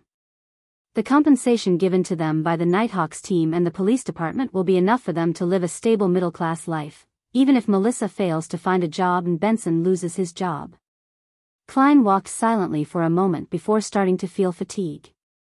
But, as someone who was dead, he didn't have any other belongings on him except for the clothes he was wearing, his topaz pendulum, and Azek's copper whistle. He didn't have pounds, nor solely, nor pennies. Should I give the whistle a blow to send a letter to Mr. Azek and get him to help me? Klein laughed optimistically. Forget it, I shouldn't contact him for the time being. Perhaps since Zangwill is still keeping him under surveillance. I'll look for him when the time is right. To an old monster who has lived countless lives for thousands of years, he should be able to understand resurrection. At least it's not too cold tonight. I'll make do by finding a place to sleep for the time being and head to the Tingen branch of the Backlund Bank tomorrow morning to retrieve the money in the anonymous account. As there had been too many things to do lately. Klein hadn't had the time to start on the experiments involving the sacrificial ritual. He hadn't touched the £300 in the anonymous account either. That should be enough to support my expenses for quite a while. I'll buy a newspaper tomorrow to confirm what day it is. Miss Justice and the others didn't make any new prayers, which means that I didn't miss a gathering. Klein thought as he found a spot that had no wind. He sat down and took off his jacket. He used it as a blanket and leaned on the wall to sleep. It wasn't long into his sleep when he was suddenly woken by someone. He saw a policeman wielding a baton. He only had a single chevron on his epaulette, the lowest-ranking police constable. Klein glanced at him to ascertain his identity. The policeman said fiercely, "You can't sleep here. The streets and parks aren't for you lazy, jobless vagrants to sleep in. Those are the terms in the poor law." "Is that so?" Klein froze. Given his sensitive identity, he didn't argue with the policeman. He grabbed his jacket and continued walking until daybreak. Soon after, he lowered his head and entered the Tingen branch of the Backlund Bank. He took out £200 with the password he had set, leaving behind a third of the money as savings, in case of any emergencies. Without a doubt, Klein heard prayers when he wrote the password in ancient Hermes. Klein then spent £38 on 2 sets of formal wear, 2 shirts, 2 trousers, 2 pairs of leather boots, 2 bow ties, 4 pairs of socks, as well as 2 thick double-breasted jackets, 2 solid-colored fur coats, and 2 pairs of thick trousers in preparation for the winter. He also bought a cane, a wallet, and a leather luggage bag. After completing his purchase, Klein found a hotel to wash up and change in. He rented a private carriage directly to the train station in Tingen in order to avoid meeting anyone familiar. Along the way, he purchased a newspaper and discovered that it was Sunday. It took about 4 hours to get from Tingen to Backlund by train. A luxurious first-class seat cost about £0.75, or 15 soldi. A second-class seat cost 10 soldi, or £0.50. The packed, poorly maintained third-class seats were rather cheap at only 5 soldi. Klein thought for a moment before buying a seat for the 2 o'clock train, a second-class seat. Klein found a random spot to sit in the waiting area with his ticket and luggage in hand. It was only slightly after 9 in the morning. He was happy that the Lone Kingdom didn't have a strict census. He could prove his identity just by using the water and gas bills, as well as his rent for the past 3 months. Purchasing a train ticket was even easier, as all he needed was money. Klein suddenly had an empty feeling in his heart as he was sitting there, thinking about how he was about to leave for Backlund from Tingen in the afternoon. He thought about his sister who always gave him a motherly vibe. He thought about his brother who liked to crack cold jokes. He thought about how they would fill their stomachs up so much that they wouldn't feel like moving. Recalling these scenes, Klein suddenly laughed. He laughed bitterly, for he thought about the tortoise that Melissa called a puppet, as well as Benson's pitiful hairline. He suddenly had a strong urge. He wanted to see his siblings again. At this moment, Klein suddenly realized why he hadn't picked an earlier train but instead bought a ticket for the 2 o'clock train. He carried his luggage and left the waiting area quickly, taking a rented carriage back to Daffodil Street. He then hid in a shady area on the opposite side and looked at the door to his house. There were many times when he felt like heading over, but he couldn't bring himself to cross the wide street. Klein looked across the road in a daze, suddenly having a feeling of homelessness. He'd had a similar feeling when he had just transmigrated. Suddenly, he saw the door to the house open as Melissa and Benson came out. Melissa was wearing a black dress and black veiled hat. Benson was in a shirt, vest, trousers, coat, and hat, all in black. They both had numb, sullen expressions. Melissa has become skinnier. Why is Benson so haggard? Klein's heart winced in pain.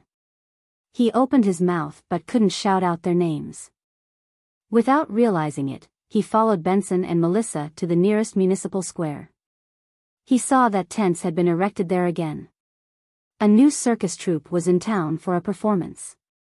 Benson took out some money and purchased the entrance tickets and led Melissa into the circus. He forced a smile. This circus troupe is very famous. Melissa nodded without expression. Okay. Suddenly, she slipped and almost fell. Klein, who was also buying a ticket, opened his mouth. He wanted to help his sister, but he could only retract the hand he had instinctively extended and stood helplessly in the busy crowd. Benson jumped in fright, but he was too late to help. However, Melissa quickly steadied herself. She puckered her lips and said nothing. At this moment, clowns swarmed forward, some performing balancing acts on wheels or large rubber balls, others tossing countless tennis balls into the air, then ridiculously catching every one of them. Melissa seemed to disregard the clowns as she looked at the performance. Benson tried to lift his sister's spirits by cheering, but he didn't succeed.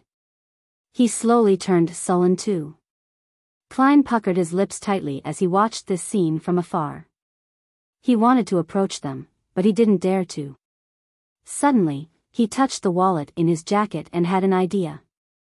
Benson and Melissa continued walking forward, silently watching the various performances.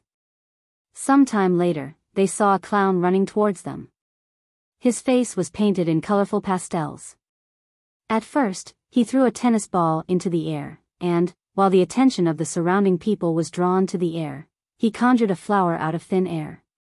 It was a Seville chrysanthemum. The clown brought the flower before Melissa and Benson. The flower was golden in color and symbolized happiness. Melissa and Benson looked at the clown in a daze. All they saw was a wide smile plastered over the pastel face. It was a happy smile, an exaggerated smile, a ridiculous smile. End of the first volume. Chapter 214, Land of Hope. Choo Choo. A train whistle resounded in every corner of the station as a metal behemoth, in the form of a steam locomotive, came to a slow stop with more than 20 carriages in tow. Dressed in a tuxedo and half-top hat, Klein was carrying an exaggerated luggage bag that appeared incongruent with his figure. He took a firm step onto the ground of the Lone Kingdom's capital, Backland. This city was divided into two regions by the Tussock River, which flowed to the southeast. The two lands were connected by the Backland Bridge and ferries, with a population exceeding 5 million people. It was the most prosperous capital in the southern and northern continents. Klein looked far into the distance and saw faint yellow hazes everywhere. Visibility was terrible, and the gas lamps hanging above the train platform were already lit to dispel the gloominess and darkness. It's only 6:30. It looks like it's 9 or 10. Klein shook his head indiscernibly. Suddenly, he recalled a joke he read on the Tussock Times.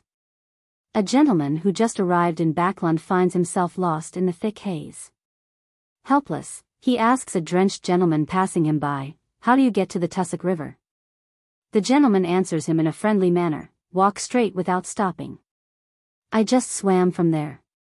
Every time I read Backland newspapers or magazines, the reporters and editors will make a mockery of the polluted air or the increasing number of foggy days in every conceivable way possible. Previously, the Backland Daily Tribune even did the statistics, and it was found that it has gone from about 60 days a year from 30 years ago to the present 75 days a year. For this, many far-sighted people established organizations like the Soot Reduction Association, Smoke Reduction Association. Apparently, there was a bill in September that motioned the need to establish the National Atmospheric Pollution Council. Klein lowered his huge luggage bag and pinched his nose to gain respite from the sudden discomfort. Then, tracing his golden chain, he fished out a golden pocket watch from his vest pocket. He popped it open and looked at the time. When he truly bade farewell to his siblings, he had especially visited a department store and spent £4.10 solely to buy a golden pocket watch and matched it with a golden chain worth £1.05 solely. To not constantly be aware of the exact time made him feel a sense of horror. Klein had planned on buying a silver pocket watch as he felt it matched his temperament.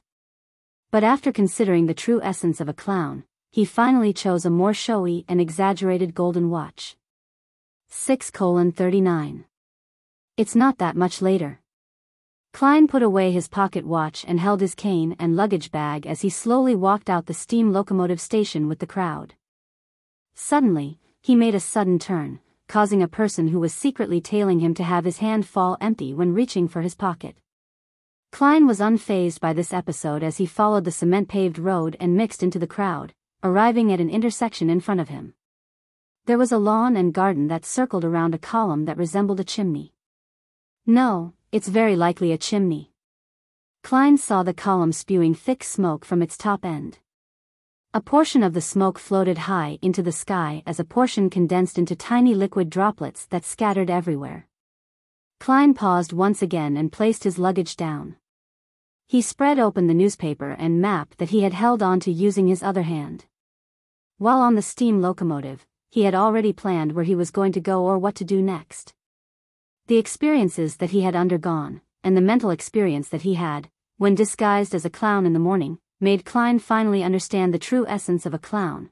Although being capable of knowing a little about fate, one remains helpless towards fate, therefore, one might as well use a smiling face to hide all the pain, sorrow, confusion, and depression. At that moment, he clearly felt the clown potion digest and believed that if he continued acting this way, it wouldn't take long for him to make another attempt at advancing. But herein lay the problem. He didn't know the corresponding name of the Sequence 7 potion, much less know its exact formula. How should I obtain the formula? The secret order seldom appears. They only seem to be interested in the Antigonus family's items. This is also why others have little understanding of them. Yes. I should consider two aspects.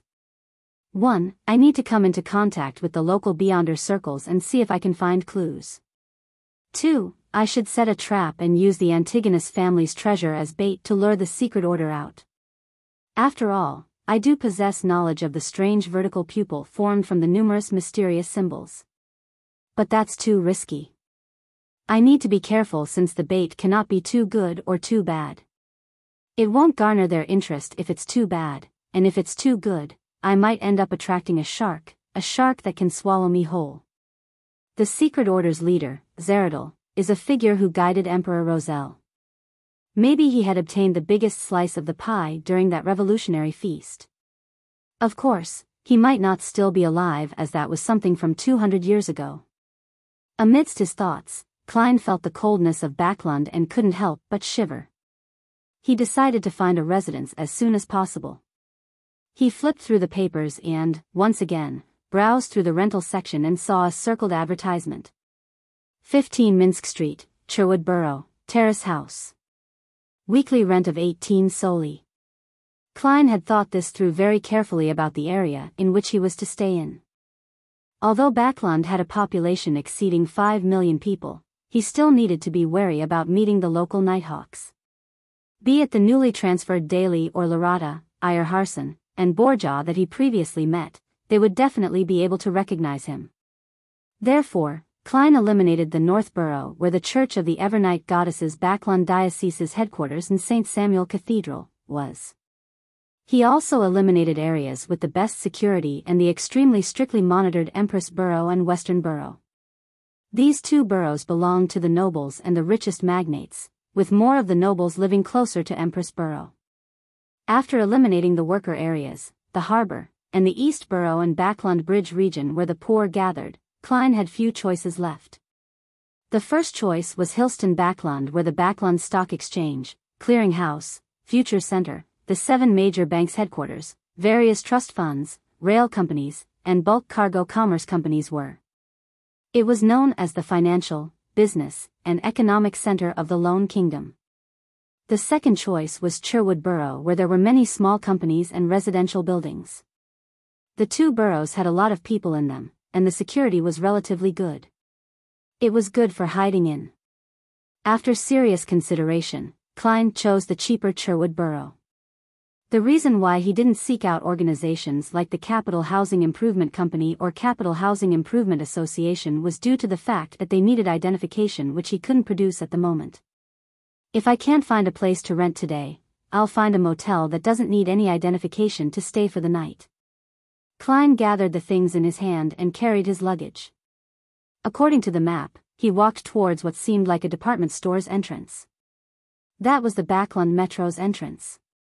Yes, a metro. The first time Klein saw the word metro on the newspapers and magazines, he nearly jumped in fright. He never expected that such a transportation vehicle had become a reality in this era, which hadn't entered the age of electricity. It was born 25 years ago. It first connected both banks of the Tussock River and had now expanded to the key city boroughs.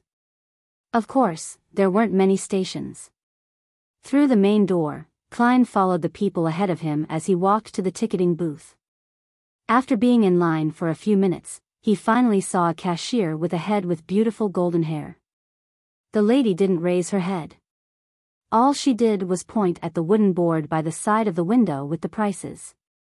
Peak period, 7 a.m. to 9 a.m., 6 p.m. to 8 p.m. 10-minute headway. 15-minute headway for all other times. First class seat, 6 pence. Second class seat, 4 pence. Third class seat, 3 pence. Return trips are respectively 9, 6, 5 pence. Annual pass first class, £8. Second class, £5. 10 solely third class. No annual pass. It's cheaper than I imagined. There's actually no distance restriction. Melissa would definitely love this more than a horse carriage. This is the culmination of machinery.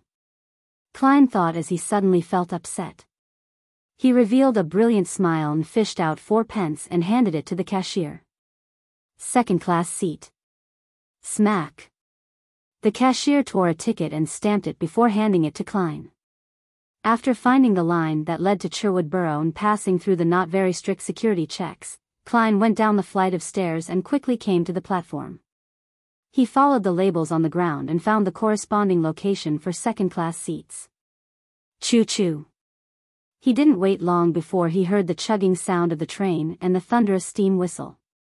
He saw a huge steam locomotive, its large and meandering body, together with its black metallic luster and complex machinery, mixed together to form a unique beauty. Backland's metro still used steam locomotives. The smoke that they spewed was specially designed to enter a pipe above and travel through a chimney, out into the world. This was also the true usage for the lawn and garden out on the streets. Amidst the screeching sound of metal, Klein first waited for the passengers to alight before carrying his cane and luggage over slowly. He then allowed the conductor to check his tickets.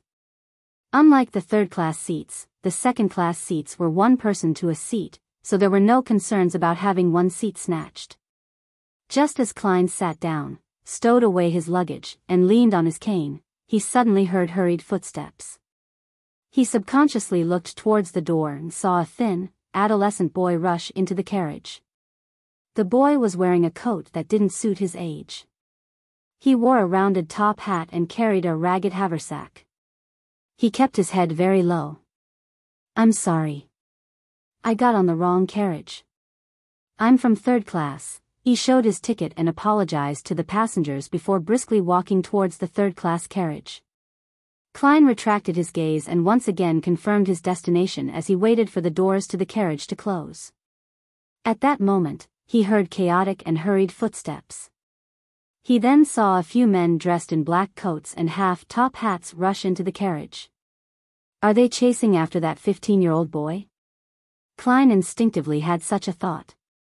He shook his head gently and continued reading his newspapers and map, just like the other passengers on board the carriage. Chapter 2:15, Mrs. Sammer, did you see a teenage boy? He's wearing an old coat. One of the men who dashed into the carriage asked the conductor fiercely. Klein glanced at the man through the corner of his eyes. He was thin and hardy, his skin a dark shade from prolonged exposure to the sun. His eyes were much more recessed than the typical Lone Kingdom citizen. A Highlander? Or a mixed blood? He nodded thoughtfully. In the middle of the northern continent, the point where the Hornacis mountain range began, there was a highland which was extremely hot and dry. Most of it belonged under the Fanapotter kingdom, while the area west belonged to the Indus Republic. The area to the east belonged to the Lone Kingdom. Its natives were thin and barbarians, but they were brave and skillful in warfare. A long time ago, they posed as one of the biggest problems for the three nations. But with the advancement of gunpowder, and the changes in the way war was carried out, these Highlanders eventually recognized reality and submitted. A large number of them left the highlands and entered Backlund, Trier, Fanapotter City, and the various flourishing cities or ports in the northern continent. Some were workers, while others became grunts of the local triads. They dared to kill and showed no fear of thorny situations. The conductor was a man in his 20s. He shrank back when he heard that as he pointed in the direction of the third-class carriage. I saw him. He went that way. The leader, wearing a black coat and half-top hat, nodded indiscernibly. He led his men and rushed to the third-class carriage and showed no concern towards the surrounding passengers. If I were that boy, I would have already alighted from the third-class carriage. As Klein read his newspaper, he began letting his thoughts stray. About a minute later, the train whistled as the carriage doors closed. Chug. Chug. The steam metro began speeding up as it cruised along. But at that moment, Klein suddenly sensed something as he looked up to see the door leading to the other second-class carriages. The teenage boy walked slowly into the carriage wearing his old coat and round top hat while carrying a ragged haversack. He looked adolescent and had refined facial features. His red eyes were staid and solemn. Impressive. He alighted from the third-class carriage and circled around to enter from the first-class carriage again. Was he afraid that his pursuers had partners waiting inside the metro station? Klein was slightly surprised. He felt that the boy's handling of the situation was rather mature and careful. He was much better than most people in their 20s. He clicked this left molar lightly and secretly activated his spirit vision. He scanned the boy and saw that he was in a state of fatigue. His emotions were tense and he was dispirited. However, he still maintained a blueness that represented calm thinking. Impressive, at his age. Klein mumbled silently as he lowered his head and continued reading his papers. The boy didn't notice that he had been scrutinized by a beyonder as he headed for the third-class carriage once again. The rest of the journey happened stably and calmly. Klein arrived 20 minutes later at one of the 3 train stations in Sherwood Borough. He took a rented carriage for nearly 10 minutes before finding Minsk Street. According to the descriptions in the papers, he came to Unit 17, which was next to Unit 15, and pulled the doorbell. Cuckoo. Cuckoo. As sounds reverberated inside the house, a mechanical bird that didn't look too fancy popped out from above the door. It was about the size of a palm and was made up of gears and other parts. It constantly nodded its head and let out the sound of a cuckoo bird. Not a bad toy. It's just not very well crafted. Klein made an objective assessment. Nearly 20 seconds later, the dark door was pulled open. A young maidservant dressed in white and black looked warily at Klein and asked, "May I help you?" Klein smiled and waved his cane, which was now wrapped with the newspapers. I'm here to find Mrs. Sammer about renting a house. I'm guessing it hasn't been rented out? The full name on the newspaper was Stellan Sammer. Not at all. Please wait a moment. The maidservant bent her back politely. She rushed inside and reported to her mistress. Moments later, she came out again and ushered him in. She then helped him place his cane and luggage in the foyer and hung his coat and hat on a clothes rack in the same place. A warm blast of air inundated him, dispersing the chill Klein had brought in. He scanned the area and first saw a uniquely designed fireplace. He saw pieces of red, smokeless charcoal burning inside. Sammer's living room was rather big. It was nearly equivalent to the entire Moretti's first floor in area. Certain areas were decorated with carpets or oil paintings of beautiful sceneries. The maidservant brought Klein to the sofa and said to her mistress in a pale yellow dress, "Madam, the guest is here." The mistress was in her 30s. She had blonde hair and blue eyes. She looked rather pretty and had preserved her youthfulness well. She held a silver-inlaid feathered royal fan in her hand. As she was at home, and the fireplace made for a warm environment, she didn't wear anything around her neck, revealing her white bosom and shiny long neck. "Hello there, Mrs. Sammer." Klein pressed one palm to his chest and bowed. Mrs. Sammer smiled in a reserved manner. "Good evening. Please, have a seat. Do you wish for some coffee or tea?" Klein sat on the sofa and answered frankly, "Tea, please." "Julianne, Marquis black tea," instructed Mrs. Sammer. She then turned her eyes to Klein and asked, "How might I address you?" "Sherlock Moriarty." "You can call me Sherlock." Klein had long thought of a fake name. At that moment, he caught a whiff of a fragrance from the kitchen and saw complicated pipes. Those are my husband's designs." Although his actual job is a manager at the Coim Company, he's a machinery enthusiast. He's also a member of the Kingdom Soot Reduction Association. Mrs. Sammer noticed Klein's gaze and explained with a smile. "Mrs., there's no need to go into such detail. I'm not here on a blind date with your husband." Klein lampooned as he said without his smile waning, "Mrs. Sammer, I wish to rent the Unit 15. Mrs. Sammer straightened her back as she sat elegantly. She said with a smile, "I have to remind you of certain things. Unit 15 doesn't have such pipes, reclining chairs, card tables, mahogany kitchen cabinets, fine porcelain, silver cutlery, gold-plated tea sets, or removable carpets." She pointed at the things in her house as she introduced them, one after another. After she was done, she added, "It originally belonged to my elder sister and brother-in-law, but due to a business failure, my brother-in-law had no choice but to move to the southern continent. They have a plantation at Ballum. However, I don't agree with their choice. This is just too unfair for my niece and nephew. There are no good grammar schools there, not even a good home tutor." "Mrs., that's not something I would like to know." Klein nodded sincerely and said, "Apart from the weather, there's no place in the southern continent that can compare with Backlund." His agreement satisfied Mrs. Sammer greatly as her eyes darted slightly. "This house still has a 3 years lease. I wish for you to pay a year's rent at once. 18 soldi a week. The use of the furniture will cost 1 soldi. I can collect a deposit of £50. Klein shook his head and smiled. "Mrs. Sammer, you should be able to tell that I just arrived in Backlund. I don't know what will happen to me in time. To pay £50 for a deposit will lower my ability to resist any risks. My limit is half a year. £25. He still planned on renting another one-bedroom apartment in Backlund's East Borough. He would use it to change his clothes, undergo disguises, and shirk off any tailing. It was necessary for what he planned to do. Stellan nodded slightly and asked, "Have you studied at grammar school?" Klein chuckled and said, "Yes, I later self-studied history." "Do you have any identification with you?" asked Stellan casually. "I'm sorry. I was in a hurry when I left home and forgot to bring it with me."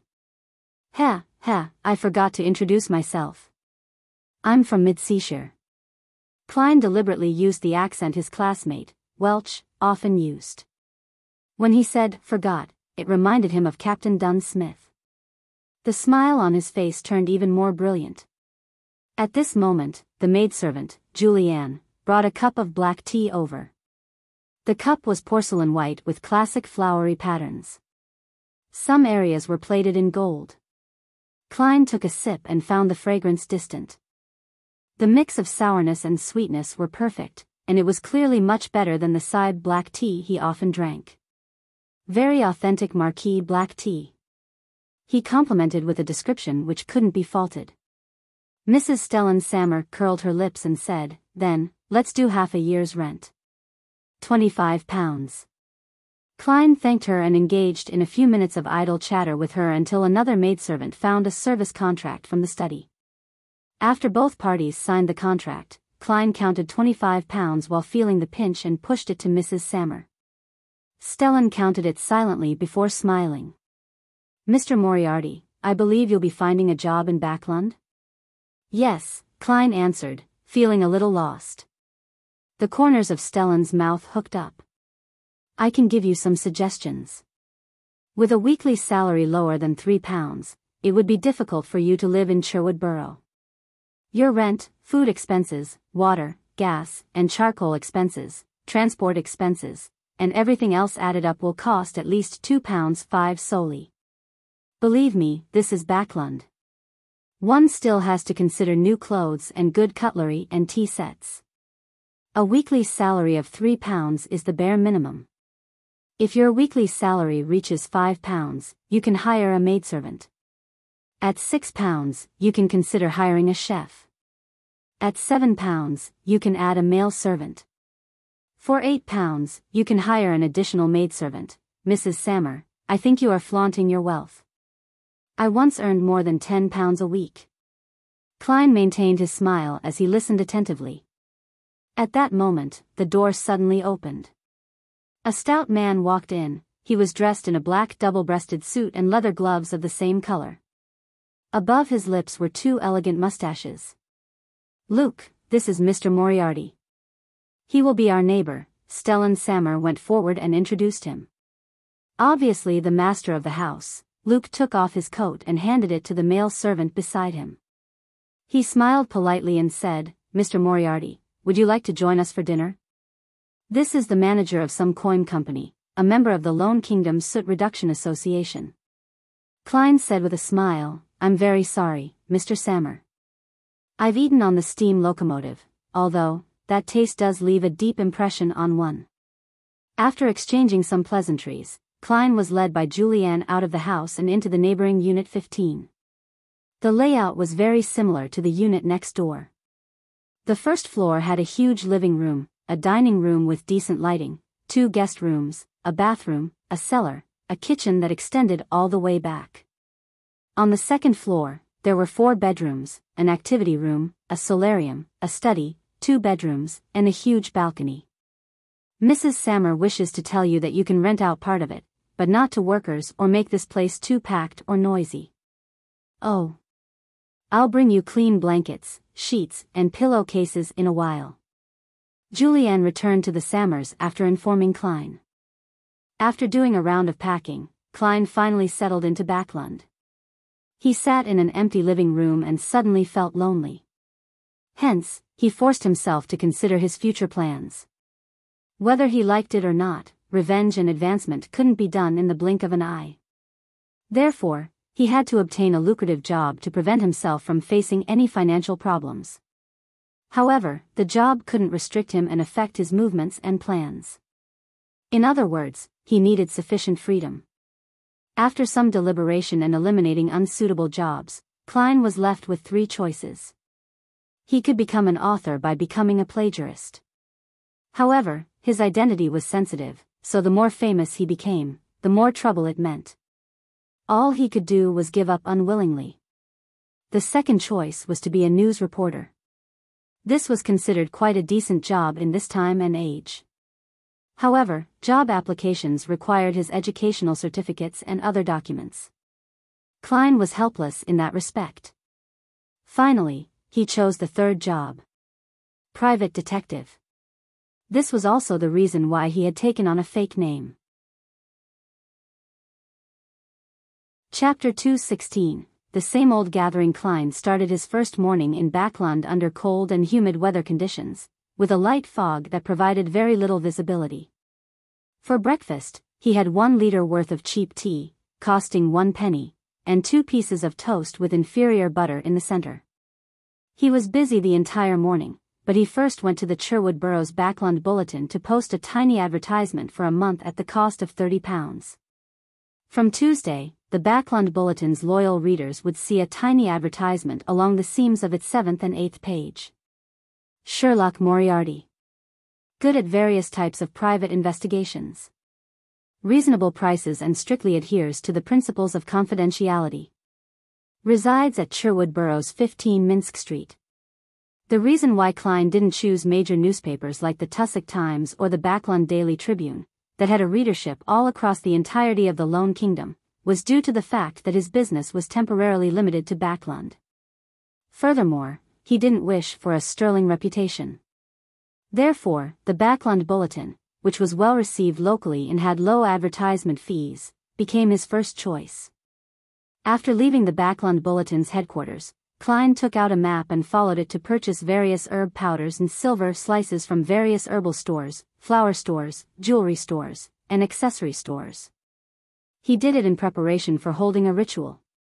When items that didn't have any spirituality were involved, most of the materials in mysticism could be purchased from ordinary stores. However, they weren't all under one roof, requiring him to visit many stores to collect them. To do so, Klein spent another £5. The humongous sum of £200 that he withdrew broke below the £100 mark, leaving him only with £92. Spending money is as easy as drinking water. Klein found a small cafeteria nearby and ordered a black pepper steak worth 8 pence. He returned to 15 Minsk Street at 1 in the afternoon, and without rest, he spent his time using slumber flower, dragon blood grass, dark red sandalwood, and mint powders to create holy night powder, a key ingredient needed to create a wall of spirituality. He could only make do with this method until he bought a real silver ritual dagger. Klein speculated that he would have to advance to sequence 7 before he could do away with this restriction. Phew, Miss Justice, Mr. Hanged Man, and the Sun haven't requested for leave yet. The gathering will be held on time today. I wonder what surprises Mr. Hanged Man will bring me, and how many pages of Roselle's diary he can provide. Klein laid back on his bed in the bedroom and thought about all sorts of things. To him, a private detective was a career that took into account both money and action. It allowed him to get in touch with people from all walks of life and slowly discover the Beyonder circle in Backland. From there, he could slowly find clues regarding the secret order.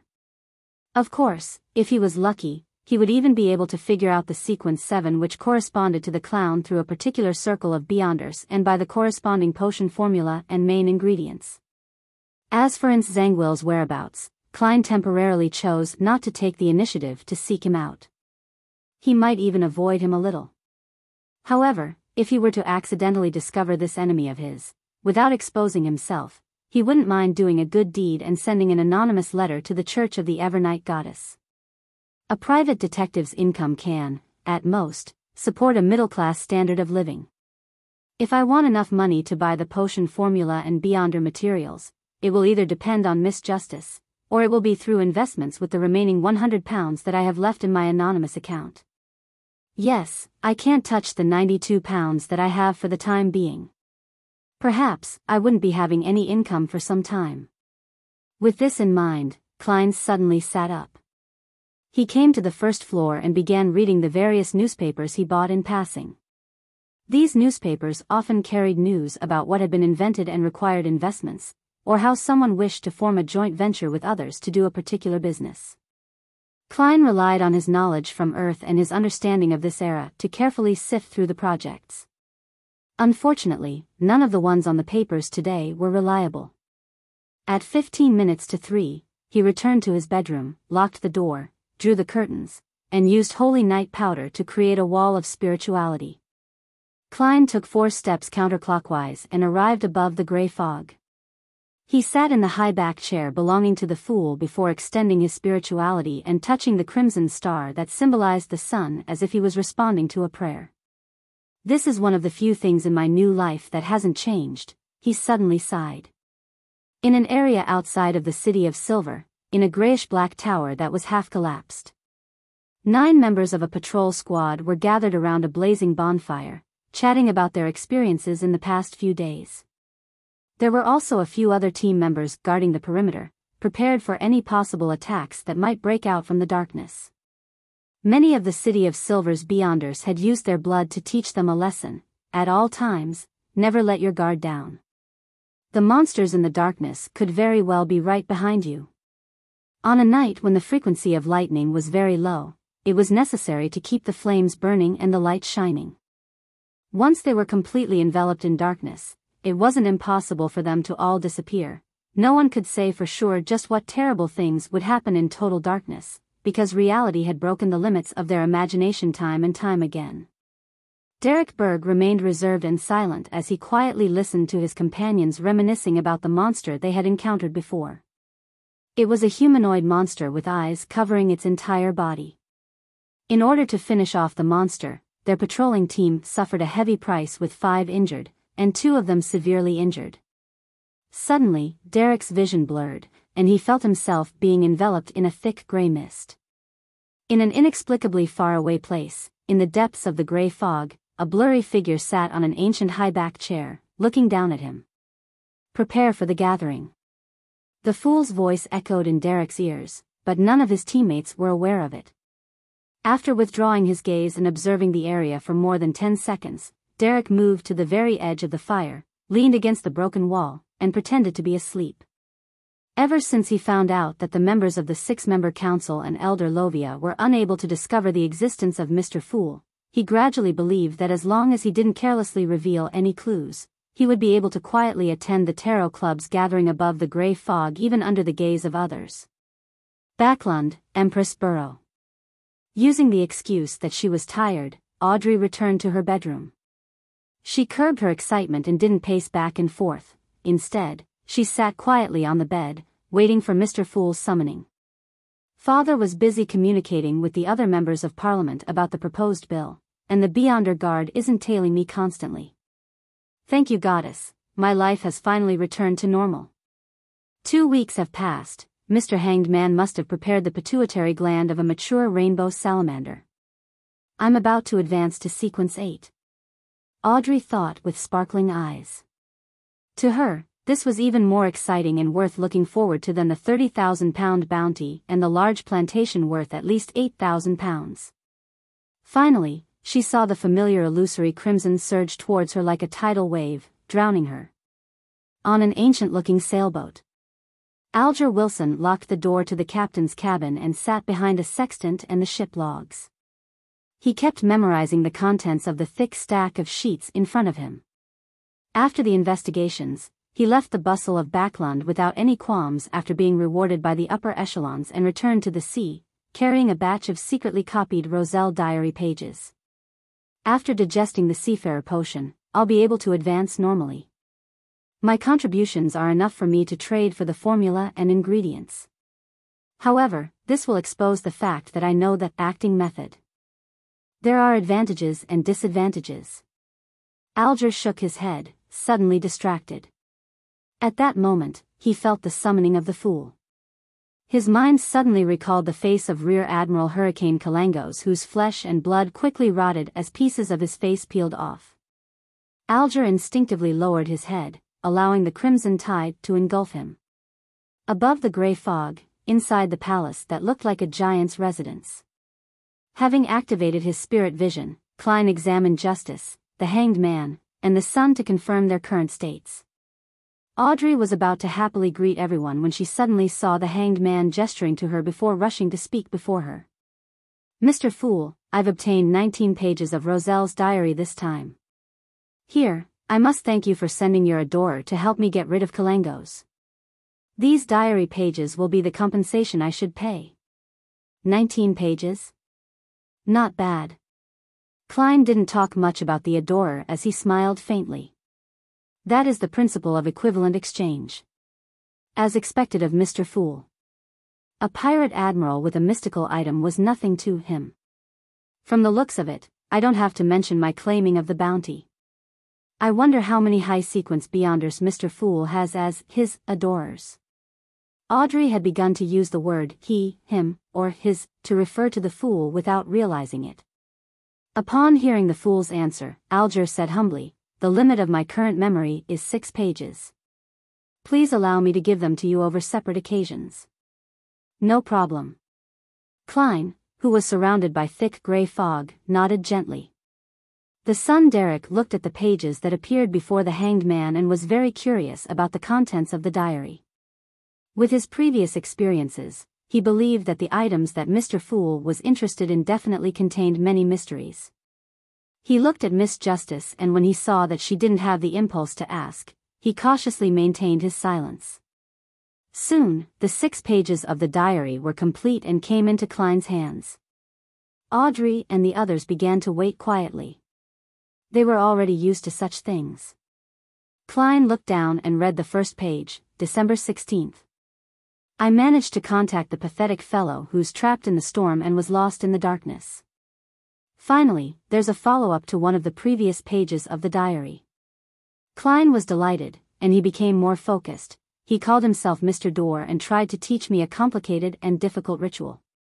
He wanted me to help him return to the real world and promised to fulfill 3 of my requests. Does he think I'm stupid? I've lived for more than 60 years over my 2 lives. Does he think I can't tell that this is the usual manipulation done by evil gods and devils? But the history of the 4th epoch that he described was truly interesting. Chapter 217, Mr. Door's description. Mr. Door. This naming style is very similar to mine. I wonder what was the real name of this pathetic fellow who was lost and trapped in the deep darkness amidst the storms is, and what his sequence is. Or rather, just as Emperor Roselle had guessed, he's one of the evil gods or devils. Klein let out a silent chuckle which was mixed with ridicule and self-deprecating humor. He was also interested in the history of the 4th epoch. I know of the most famous War of the 4 Emperors in the 4th epoch, but the specific details and the main figures involved are limited to the information spread by the major churches. For example, the Dark Emperor of the Solomon Empire. It wasn't until today that this so-called Mr. Door finally answered my questions by letting me know who the remaining 3 emperors are. The half-insane Blood Emperor of the Tudor dynasty, the Night Emperor of the Trunsoist Empire, and the Emperor of the Underworld of the Southern Continent, also known as Death. According to Mr. Door's description, in this war that changed the situation of the entire world, the Dark Emperor, Blood Emperor and Night Emperor fell one after another. The Emperor of the Underworld reaped the greatest benefits. Having said that, Mr. Door added with profound significance that after over a century of digestion, Death went mad, but he also became stronger. Therefore, Death teamed up with the primordial Demonis and brought about a pale disaster for the northern continent. Of course, this isn't something he witnessed personally, but rather something that he hears when he comes close to the real world every month. Death went mad, but also became stronger. Even deities can go mad? What a horrifying sentence. However, this also confirms my guess. Before the 5th epoch, those deities would often descend into the real world, directly interfering with the situation in the northern and southern continents. They might even personally appear just like Death. I asked Mr. Door if he had participated in the War of the 4 Emperors. If so, what role did he play? And what was the position the 7 deities maintained in this war? What role did they play? Mr. Door didn't answer my question. He only said in a teasing manner that the number of preeminent mighty figures in the 4th epoch far exceeds my imagination.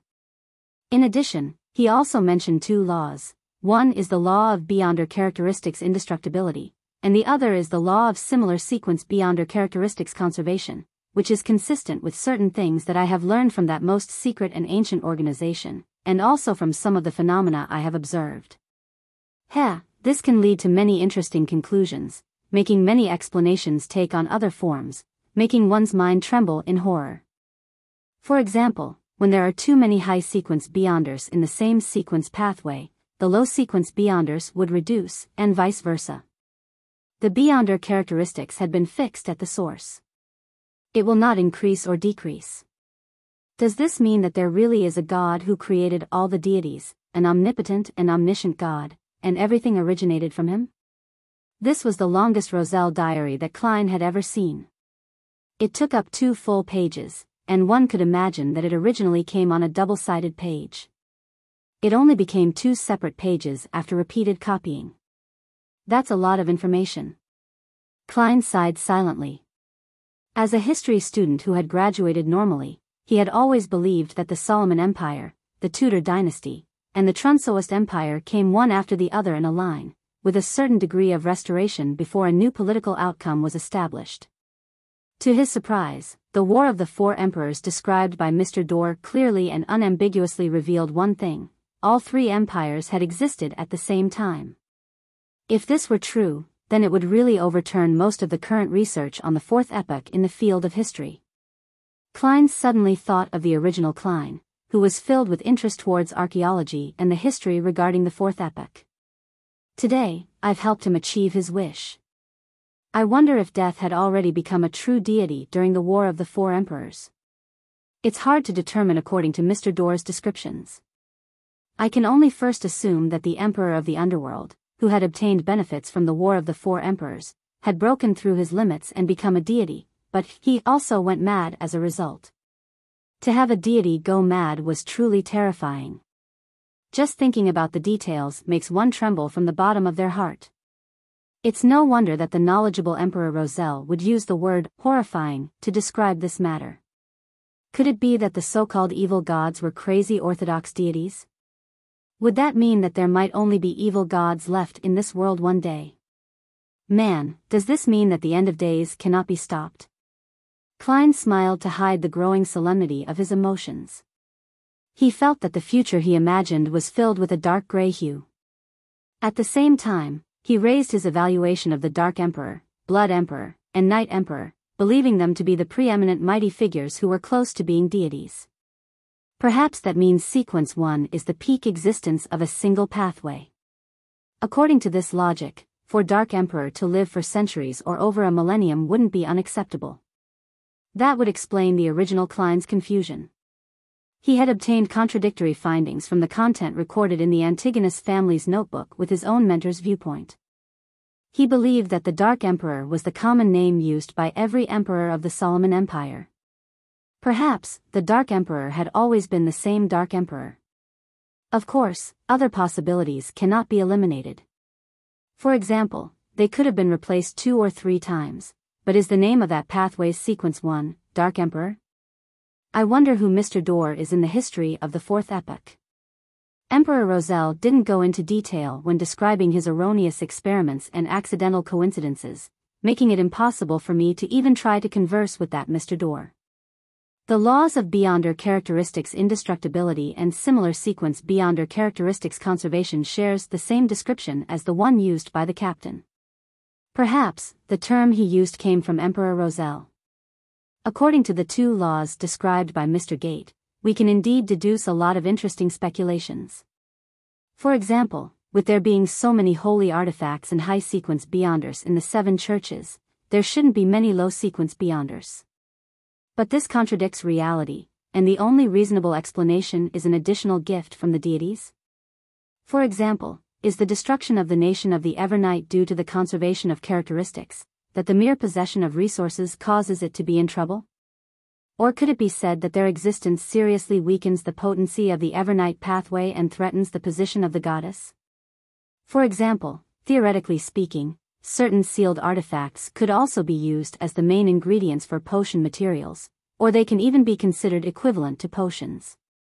Of course, the prerequisite is to remove all latent dangers and madness. No wonder the documents that were unearthed called the 4th epoch, the epoch of the gods. So it turns out that in this epoch, there are many records of deities descending. Then what caused them to stop coming, to the point of there not being any revelations? If it wasn't for the fact that Beyonders receive responses from ritualistic magic, perhaps many of them would have doubted the existence of the deities. Many ideas came to Klein suddenly as he felt that he had delved deeper into the realm of mysticism in this beyonder world. He flipped through the next 4 pages and was disappointed to realize that they were no longer related to Mr. Dorr. His ability as a clown allowed him to conceal his emotions well, and coupled with the gray fog's obstruction, even Audrey, who was secretly observing him, didn't notice anything amiss. He gathered his chaotic thoughts and started reading the 3rd page of the diary, September 10th. I've endured it for a long time, but I still can't help but complain a little. I must have had fucking shit for brains to chose the savant path, right? Of course, this has indeed allowed me to develop my greatest advantage, allowing the church to attach great importance to me. But the problem is that the first few sequences lack any beyonder powers needed for combat. I can only make do by relying on mystical items and rely way too much on external items. For example, Sequence 9 Savant only has extraordinary abilities in memory, learning, and practical skills. For example, Sequence 8 Archaeologist gains a strong physique and corresponding ancient knowledge, and they can only barely apply some ritualistic magic. For example, Sequence 7 Appraiser, whose ability is to quickly identify mystical objects, allowing them to avoid hidden dangers to the greatest extent. For example, Sequence 6 Artisan, who can produce machinery wonder but not very powerful beyonder objects. Apart from that, one standard in ritualistic magic will be enhanced. It's no wonder its modern name is Machinery Specialist. Comparatively speaking, the Sequence 7 Warlock and Sequence 6 Scrolls Professor of the Mystery Prior Pathway are sufficiently tempting. It would be great if only the church has the complete sequence and that the hidden sage doesn't exist. However, I finally received some good news. After I advance again, I'll gain beyonder powers, combat powers that I can call my own. Sequence 5 Astromancer. Its modern name scares me a little. It's actually called Astronomer. Am I going to end up as an all-powerful mad scientist? Heavens have mercy on me. I was only a second-tier student at the college entrance examination. It had to be said that Emperor Roselle had a strange talent for making jokes. Even the recently dispirited Klein couldn't help but twitch his mouth, wishing to light a candle for this senior. Study hard and improve by the day is indeed a wise saying. He lampooned and remembered the unique trait of the Church of the God of Steam and Machinery. They lacked beyonder powers when it came to combat, but they were good at making and using items. After flipping to the 3rd page of the diary, Klein continued reading.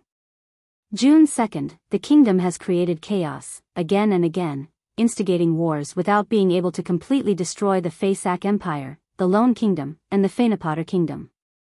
As such, the kingdom has no choice but to shoulder huge debts, and its economy is on the verge of collapse. From my observations, the people, merchants, and soldiers are very dissatisfied. The riots are just lacking a spark. This is my chance. But I have to be very careful.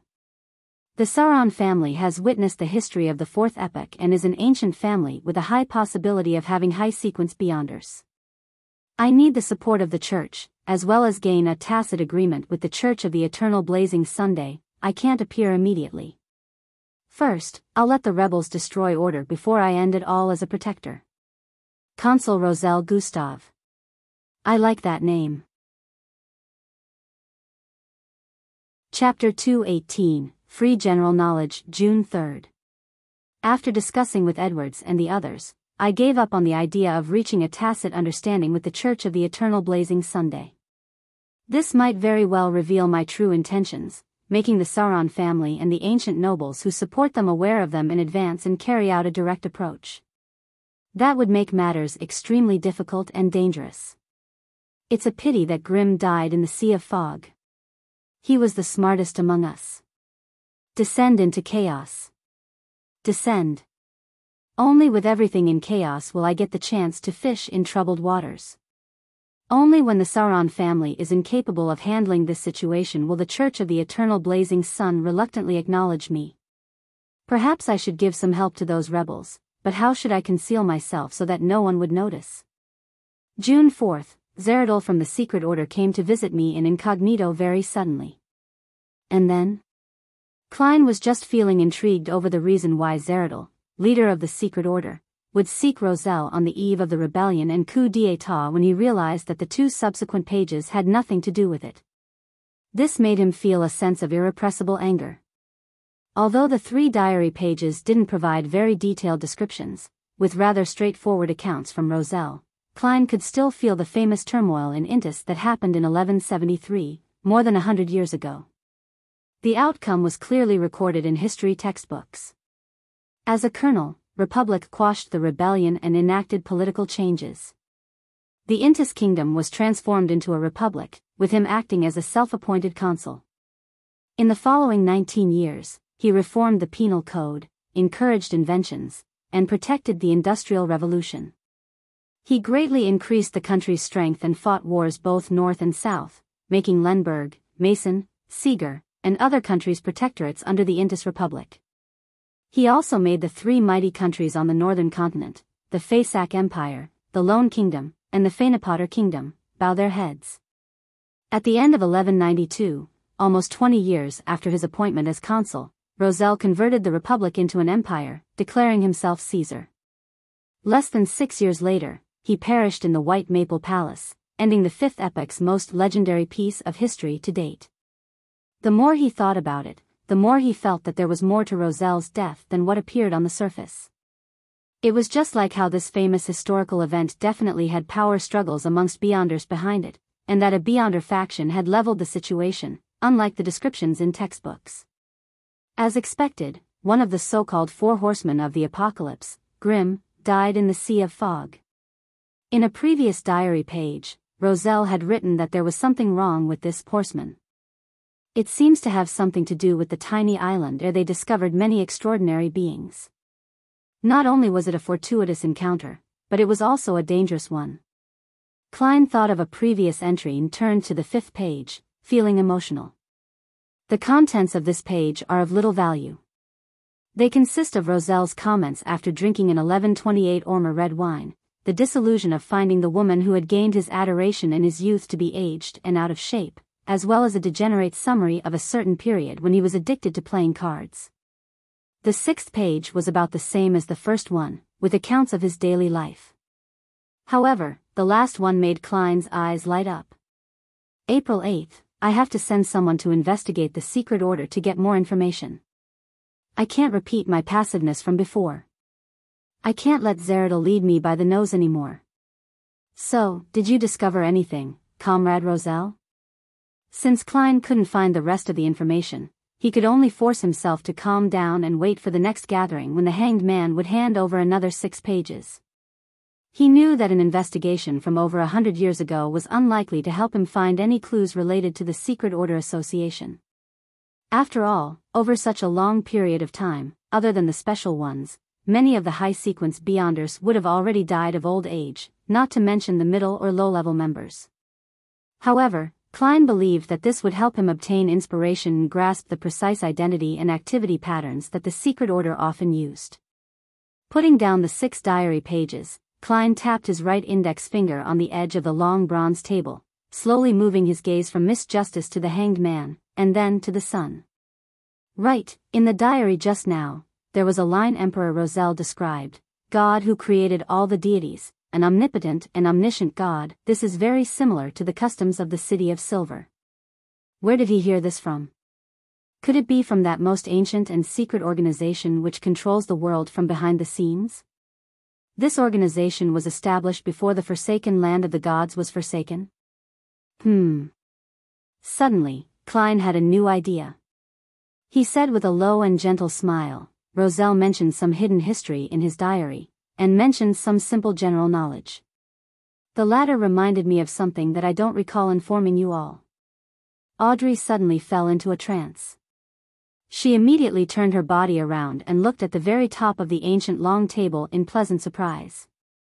Mr. Fool is taking the initiative to mention the contents of Roselle's diary? What would it say? She was so excited and thrilled that she completely forgot that she was a spectator. Compared to her, the hanged man, Alger, was much more composed. However, the subconscious straightening of his back heartlessly betrayed him. Only the son, Derek, had always believed that the items of interest to Mr. Fool contained many mysteries, but he didn't know anything about Emperor Roselle and didn't know what this name represented in the northern continent. Thus, he just found it difficult to hide his curiosity and didn't reveal any unusual behavior. Mr. Fool, did Emperor Roselle mention some general knowledge? I'm willing to pay for this information, Audrey couldn't help but say. However, I want it to be communicated to me privately. She added silently in her heart. Klein chuckled and said, there's no need. This is very simple general knowledge. After reading this part of the diary, as the summoner of the Tarot Club, I feel it's necessary to let all of you know this. Of course, I'm very certain that some of you are already aware of this. He was mainly referring to the sun. The City of Silver had a history of 2,000 to 3,000 years, so it was impossible for them to not discover the law of Beyonder characteristics' indestructibility. Moreover, they were in a relatively extreme environment. Even if the surrounding areas had no lack of monsters in the darkness, there would still be times when they failed to obtain the corresponding materials. In order to pass on their heritage, in order for their city to continue on, using the Beyonder characteristics of the remains of their predecessors to create a potion wasn't particularly unacceptable. To them, this was perhaps a sacred and glorious ceremony. Of course, Klein could see from a previous exchange that the hanged man knew something. It's a pity that Miss Justice cannot always be made to pay in gold pounds and transfer the money to my adorers. My adorer can't appear any less impressive.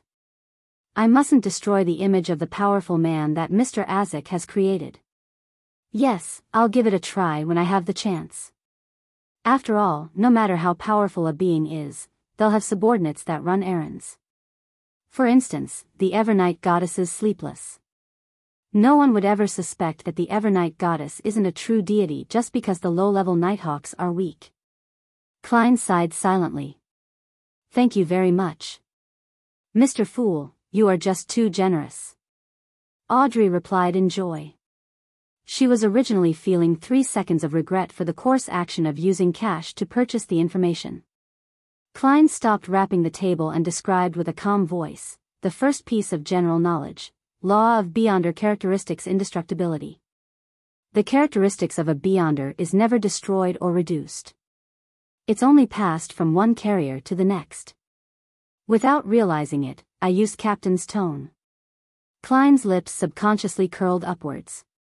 It cannot be destroyed or reduced. It just transfers from one carrier to another. Audrey ruminated over Mr. Fool's description, feeling that there was too much meaning in that simple sentence.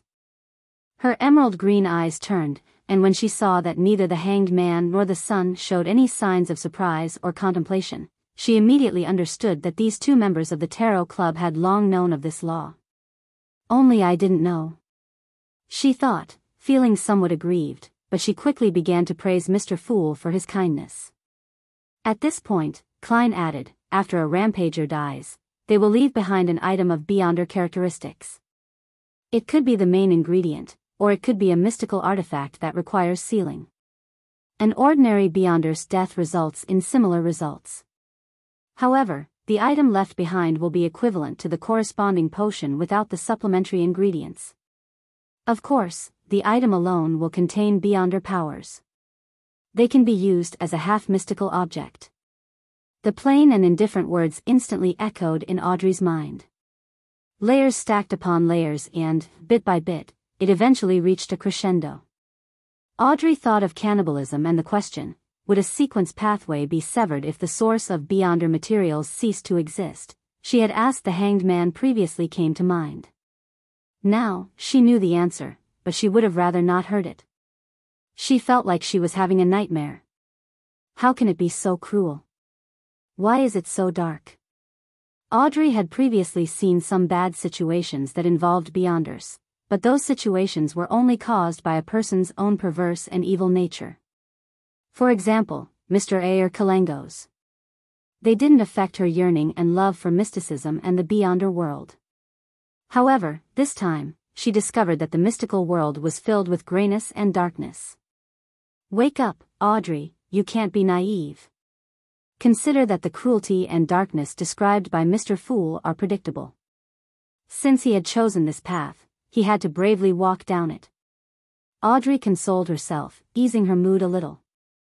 She saw that the Hanged Man and the sun were making only habitual movements and appeared to understand what had just been said. Humph. Mr. Hanged Man is terrible. He even wanted to use this information as an exchange previously. Ugh. This information is indeed worth a lot and is quite important, but it's only a simple piece of general knowledge to us and Mr. Fool. Audrey suddenly wanted to laugh a little. Her mood began to improve, and she slowly pushed all the extreme examples that she had just thought of aside. Klein wasn't surprised by the three members' reaction. He continued in a calm tone, the second piece of general knowledge, law of similar sequence beyond characteristics conservation. Law of similar sequence beyond characteristics conservation. The Hanged Man slightly changed his sitting posture. He felt that he understood something, but he was unable to fully understand what this law represented and what it consisted of. Justice and the sun shared the same feelings as he did. They were unable to directly understand the true meaning behind this law. Why similar sequence? Alger couldn't help asking. Klein smiled and replied, "What do you wish to pay for the answer?" One of the ideas he had was that general knowledge was free, but any explanation required a fee. This both matched his status and didn't waste the information. Free things cost the most. Chapter 219, Explanation. If the fool had simply mentioned that there was some simple general knowledge contained in Roselle's diary, the Hanged Man, Alger, wouldn't necessarily be determined to pay the price for the answer, partly because the description of it being simple killed his curiosity. Another aspect stemmed from his constant wariness against making trades with the fool, as it reminded him of the examples when deals were made with evil gods and devils. But now that he knew the so-called contents of simple general knowledge, his interest was piqued. Yet, he was unable to understand parts of the description, much less gain any actual or deep grasp of the concept. Therefore, he couldn't hold back his urges to ask in absolute reverence, "Mr. Fool, what kind of payment do you want?" "Yes, yes." Justice Audrey nodded her head nearly indiscernibly but very frequently, indicating that this was something she wanted to ask as well. Although the son Derek remained silent and didn't make any additional body gestures, the look he gave to the fool explained everything. Klein, who was waiting for such a response, smiled and said, "Information regarding the secret order." The secret order, the Hanged Man Alger muttered to himself. He wasn't unfamiliar with this term. He had once received payment for explaining to Miss Justice about many secret organizations, including the secret order. Audrey and Derek both frowned subconsciously. The former's only understanding of the secret order was limited to what the Hanged Man had described. And the latter had never even heard of such an organization. Klein had long anticipated what the son would feel, but he wasn't surprised. According to his conjecture, the area where the City of Silver was located should have been a part of the third epoch after the appearance of the first blasphemy slate and before the appearance of the second blasphemy slate. It was even possible that it was the direct catalyst or manifestation of the cataclysm. The Zeridal family had only stepped onto the stage of history in the fourth epoch, and the secret order was created in the latter half of the fourth epoch. There was no way both entities could have existed in the same period. It would surprise Klein if the son were to know about the secret order. He would then have to overturn some of his speculations, reconstruct his knowledge of the City of Silver, the forsaken land of the gods, and the Zeridal family. After nearly 20 seconds of silence, Alger looked at the fool in the gray fog, deliberated his words and said, "I will accept this request and help you gather information regarding the secret order. Can you make payment in advance?" It wasn't surprising that a suspected deity was interested in an ancient and secret organization, therefore, Alger wasn't puzzled about it.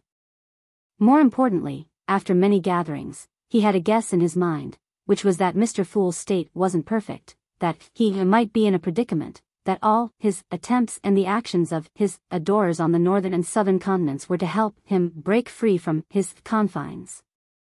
This might even be related to the huge secret of why the seven deities no longer descend upon the real world after the fourth epoch. A thought flashed through Alger's mind, and he shuddered as he felt himself entering the realm of the gods. Upon hearing the hanged man's request, Klein leaned back in his chair and nodded. No problem. If the information you have collected exceeds the value of the answer, I will provide you with further compensation. As for the circumstances in which the value of the answer was lacking, it is naturally up to the esteemed Mr. Fool to decide. If he has the ability to make the additional payment, so be it. If not, forget it. Klein silently added. Justice Audrey's eyes lit up all of a sudden. She raised her hand and said, I want to partake in this deal. Klein laughed and replied, sure. Frankly speaking, his main target was Miss Justice because she was a local of Backland and she had mixed herself into several Beyonder circles. Her access to information in the Land of Hope far exceeded his, considering it was his first time in the capital. She was also more informed than the hanged man who was out at sea most of the time. According to the earlier revelation he received from his divination, Klein believed that the clues related to the secret order would appear in Backland and not anywhere else. The son Derek listened quietly and after some thought, said, I'm willing to use the payment I reserved and exchange it for the answer. In the previous three-way deal, he had traded the Sequence 8 telepathist formula for Sequence 9 Bard. Klein had promised to compensate him, and his choice at the time had been to save it up and prepare for the subsequent potion formulas and main ingredients. Klein nodded his head and gave an explanation that he had long prepared. The so-called similar sequence refers to how high sequence Beyonders are exchangeable with other pathways. Let me give an example. The Death Pathway's Sequence 5, Gatekeeper, can not only be advanced normally, but one can also choose the Giant Pathway, which is the Gatekeeper Pathway's Sequence 4, Demon Hunter. This won't lead to the danger of losing control, nor will it accumulate madness. It's different from taking the wrong potion. Of course, if it's not a similar sequence, a semi-deranged state is the best result. Exchangeable? Audrey blurted out, surprised and delighted. She was surprised that sequence pathways weren't completely fixed, that they didn't need to follow the original path all the way. The price of switching wasn't being semi-deranged and never to advance again. Within the 22 divine pathways, there were special circumstances and sequences which were similar. And what delighted her was that she had another chance to choose again in the future. It was just like being able to select something that caught her interest at Philip's department store. It was a wonderful experience. So that's how it is. Alger silently muttered to himself, suddenly feeling like he had understood several things at once, and he had resolved many of the doubts accumulated in his past experiences. This information is way too valuable. As expected of Mr. Fool. So-called simple general knowledge is enough to shock and awe most low-sequence Beyonders and benefit them immensely. He sighed inwardly. Derek the son was a little disappointed because he had no intention of changing sequences. He wanted to be the sun that lit up the darkness and dispelled the curse. However, he quickly recalled an incident that happened in the City of Silver. The former chief, a powerhouse who had the greatest possibility of breaking past the limitations of Demon Hunter, had built a mausoleum for himself and went deep inside, making it his home. Afterwards, he appeared less and less, until the main door of the mausoleum could no longer be opened. Back then, the citizens of the City of Silver all believed that a problem had arisen during the chief's advancement and that he had gone mad, to the point of being close to losing control. He was believed to have finished himself off. Now, combined with the description from the fool, the son suddenly thought of another possibility. That chief might have been attempting to advance in sequence through a similar pathway. In one of his explorations deep into the darkness, he had acquired the corresponding formula for the death pathway, and the mausoleum might have been a special requirement. But in the end, he still failed. But why didn't he turn into a monster? What did he encounter in that dark mausoleum? The City of Silver doesn't have the subsequent sequence potion formulas after Demon Hunter? As these thoughts crossed his mind, Derek was suddenly jolted back to his senses by Miss Justice's reserved voice. Mr. Fool, may I ask what other pathways are exchangeable with the Spectator Sequencer pathway? Sequence 4 Demon Hunter sounds pretty good. That's very suitable for me, very suitable for Justice. Audrey admired the first high sequence name that she knew. I want to know too. Klein was tempted to answer Miss Justice's question in such a manner. Before he could say anything, Audrey added in a faltering tone, I can pay for the answer to this question. How many gold pounds do you think is enough? I believe that your adorer will need a certain amount of funds for their activities. Having said that, she recalled how Mr. Fool's adorer had easily finished Pirate Admiral Kalangos, who possessed creeping hunger. Clearly, he was a high-sequence beyonder, so she nearly said, I apologize. Mr. Fool, treat it as though I never said a thing. However, since she had already asked, she couldn't back down. Come on, Audrey. Perhaps the fool has a weaker adorer? Audrey quietly bit at her lips, silently encouraging herself. Gold pounds? Klein thought about it seriously and said, we'll make the transaction after enough information about the secret order is gathered. As he spoke, he recalled his informant in the Psychology Alchemists, Daxter Guderian. Captain and I. Sigh. Daxter's identity as an informant can no longer be verified. I wondered if it's a tragedy or a comedy. It's a pity that I can no longer contact him anymore. Otherwise, it would be the most convenient way to obtain the information regarding the spectator pathway from him. Klein smirked.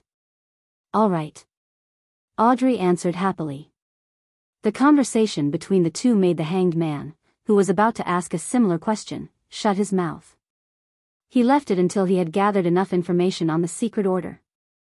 After a brief silence, Audrey turned her head to look at Mr. Fool and raised her hand very slightly. After receiving a nod of confirmation, she turned to the member opposite her and asked with a sense of anticipation, Mr. Hanged Man, my tip allowed you to finish Rear Admiral Hurricane. Have you prepared the complete pituitary gland of a mature rainbow salamander? That's one of the reasons why I returned to the sea. Alger nodded gently and said, I've gotten the Beyonder material you wanted. But how should I give it to you? How? How should it be given to me? Audrey froze for a moment as she lost herself in thought. It's impossible to just give my address. Nor can I go through Zio and Furs. That will reveal the fact that I'm a Beyonder. It's not impossible. Emperor Roselle once said that when we should choose the lesser of two evils. At that moment, Klein's heart stirred. He lightly tapped the edge of the long table and smiled. Sir, are you willing to cooperate with me in making an attempt regarding this matter? Chapter 220, Klein's Sacrificial Trial, Attempt? Justice was instantly thrilled as she nodded her, acting reserved and elegant. I'm very willing to cooperate. As a spectator, she clearly remembered that Mr. Fool had only used the word attempt on two things. The first time involved bringing her and the hanged man into this mysterious space, and the second time was when they were given an honorary name so that they could attempt to make a prayer. And the outcome was sufficiently successful, revealing his true nature. What would it be this time? It really is something to look forward to. Audrey restrained her impatience and tried her best to behave as a qualified spectator. Attempt. Alger suddenly tensed up, viewing the fool's proposal with utmost wariness. What does he want to do? What is his true purpose? Is this good or bad for me? One by one, thoughts popped up in his mind. The rapidly rotting appearance of Rear Admiral Hurricane Kalangos surfaced in Alger's mind. Finally, he lowered his head and respectfully replied, Your wish is my wish. Beside him, Derek looked at the hanged man, and then at Justice, wondering why they were so sensitive to this so-called attempt. Klein lightly tapped his fingers on the edge of the long bronze table and smiled. This attempt will make your transaction easier and safer, and it will definitely be sufficiently confidential. He turned his head to the side and looked at the hanged man. He said with a moderate pace, Do you remember the sacrificial ritual described by the sun? Klein had deliberately mentioned it to show how open he was. It made it difficult for the members of the Tarot Club to imagine that the sacrificial ceremony he was about to provide had actually first been obtained from the sun and that he had gone through all that time and effort back then to trick the sun out of a template sacrificial ritual. I remember. I do come into contact with such things usually, Alger answered truthfully, but his heart was throbbing. Since the Orthodox gods rarely responded to similar rituals, the word sacrifice had often been equated to evil gods and devils in the fifth epoch. Thinking about how this could lead to a terrifying outcome, the hanged man felt as if he was walking at the edge of the abyss. If he wasn't careful, he would fall in, only to be eroded and devoured. Klein followed his plans and didn't provide further explanations. He nodded slightly and said, "My idea is for you to sacrifice the Beyonder material to me through the ritual and I'll bestow them to Miss Justice. A transaction like this will be beneficial for both of you." "That can be done?" Audrey was instantly dumbfounded. She felt that this exceeded the limits of her imagination. But she very quickly came to her senses and understood the advantages of this method and the true nature of a deity hidden behind this simple act. "Mr. Fool is great. As expected, our tarot club will be different from the other secret organizations. We'll use the method of deities to exchange for material goods and ingredients."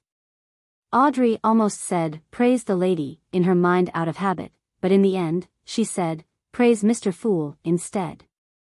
Alger turned even warier as he entered a state of calm thoughts. "Honorable Mr. Fool, what do I need to do?" He tried to figure out the true purpose of the fool from the process of the sacrificial ritual. Klein lightly pressed his right hand and said, "Like I said, this is only an attempt. It might not succeed, so it will need your cooperation. First of all, prepare an altar. There's no need to make it too complicated, it can be very simple and crude. The only requirement is to engrave or draw this symbol." As he spoke, a screen of light appeared in front of him. On it was the symbol of the hidden, pupilless eye, and the mysterious symbol of the partial contorted lines, the same symbol on the back of the fool's chair. After previous experiments without using materials with spirituality, Klein was certain that the sacrificial ceremony he designed could create an illusory gate above the gray fog, similar to the door of summoning. However, his strength alone couldn't construct a stable channel, and he could only use the uniqueness of the mysterious space above the gray fog to complete the sacrifice. Therefore, he was 90% confident that the ceremony would be successful. The only problem was if an ordinary passageway could be constructed using ordinary materials that contained spirituality, or did it need to be Beyonder materials as well as a sufficient number of them. "I'll let Miss Justice and Mr. Hanged Man bear the cost of this experiment." In any case, they knew from the very beginning that the Tarot Club was a product of an attempt. It can be foreseen that there would be other attempts subsequently, and failure is inevitable. Even deities are no exception. Klein decided to transfer the costs. As the Hanged Man, Justice, and the Sun were attempting to memorize the symbol, Klein chuckled. "If you forget, you can pray to me, and then you can remember." "All right," Audrey answered happily. With Mr. Fool, rituals aren't tedious and troublesome. She thought happily. The Hanged Man nodded in response as Klein continued the description. "Secondly, follow the normal procedure, but there's no need to burn any more additional herbs or apply the holy oil. There's no restriction on time, just chanting my name is enough. Remember, use ancient Hermes or Jotun to recite this piece of prayer. Your devoted servant prays for your attention. I pray for you to take his offerings. I pray for you to open the gates to your kingdom." After you finish chanting, combine the materials that contain spirituality with the natural power created by the incantation, and await my response. If you don't succeed in this step, change from materials containing spirituality to Beyonder materials, and try again from the beginning. After listening quietly to the procedure, Alger felt that his previous guess was very likely to be the truth. The fool was in a predicament. He offered alluring attempts, making attempts one step at a time, and planned to use himself, Justice, and the Sun to slowly break free of the restrictions. In the end, he might even descend into the real world. This was also the true reason why he had initially pulled people into this mysterious space, agreeing to the establishment of the Tarot Club. Even without this previous speculation, Alger believed that he would have come to the same conclusion after hearing of the experimental procedures required after the sacrificial ritual and comparing it with the fool's previous attempts. The only thing that stumped him was the possession of a powerful adorer, therefore, there was no need for him to use himself, Justice, and the Sun. His adorer could make similar attempts. There must be secrets I don't know about yet. The attempts need to be sufficiently secretive. And perhaps his adorer is being watched by certain existences? Alger began connecting the dots. After Klein finished describing the ritual, he asked in a low but gentle voice, "The sacrificial ritual needs a specific time. Mr. Hanged Man, when do you plan on making the attempt?" This was different from responding to a request which could have a delayed response. The stable passage created by the sacrificial ritual could only exist for a very short period of time, so Klein had to wait above the gray fog ahead of time. The rainbow salamander's pituitary gland is the only Beyonder material I have with me for the time being. As for materials with spirituality, I do have quite a lot. Mr. Fool, once the gathering ends, I'll immediately attempt the first scenario. If it fails, I'll seek out other Beyonder materials. Once I obtain anything, I'll inform you by praying to confirm a time, Alger said as he couldn't help but turn his gaze towards Miss Justice. As a spectator, Audrey instantly understood what he meant. She answered without the slightest hesitation, "If any additional Beyonder materials are required, I'll compensate you afterward." "Well, I can't guarantee the specific type of material you would want." As expected of the wealthy Miss Justice. The fool, Klein, couldn't help but sigh before chuckling. "We have come to an agreement." He looked at Justice and said after some thought, "Once Mr. Hanged Man's attempt succeeds, I'll inform you of the bestowment ceremony." "All right." Audrey was entirely confident with Mr. Fool's abilities. After answering the question, a sudden thought struck her as she realized that the exchange of money could also be done through this method. Of course, this was only if the attempt was a success. I wonder if items without any spirituality would work or not. I'll ask Mr. Fool again after the attempt is successful. Audrey's lips curled as she thought of the beautiful future. With the sacrifice and bestowment topic coming to an end, she deliberated for a few seconds before saying, "Mr. Fool, I've found 2 ladies suitable for our tarot club. They're both Beyonders and have their own circle and resources in Backland. They're also able to keep a secret and have decent personalities. Are you willing to let them join the gathering? Does Justice want to strengthen her faction within the tarot club?" This was the most instinctual thought that Alger had. Derek was very interested in this matter as he looked sideways at Mr. Fool, waiting for his answer in anticipation. Klein appeared to be in a bit of a dilemma. Previously, he had imagined that the members of the tarot club wouldn't know each other, and they would then develop their own subordinates, forming a relatively tight and secretive organization. This way, even if a certain member was exposed, captured, or had their spirit channeled, it wouldn't have much of an impact on the tarot club. But Miss Justice's description just happened to hit his weak spot. He was hoping to find clues regarding the secret order and Lenivis by acquainting himself with Beyonders with different circles and resources in Backland. If it's done through Justice, the person involved would eventually hold back. However, I'm not sure if it's possible to pull them up above the gray fog simply by reciting my name. In order to maintain his image, Klein didn't think too much and instead procrastinated on it. He said calmly, "It will require a certain amount of examination.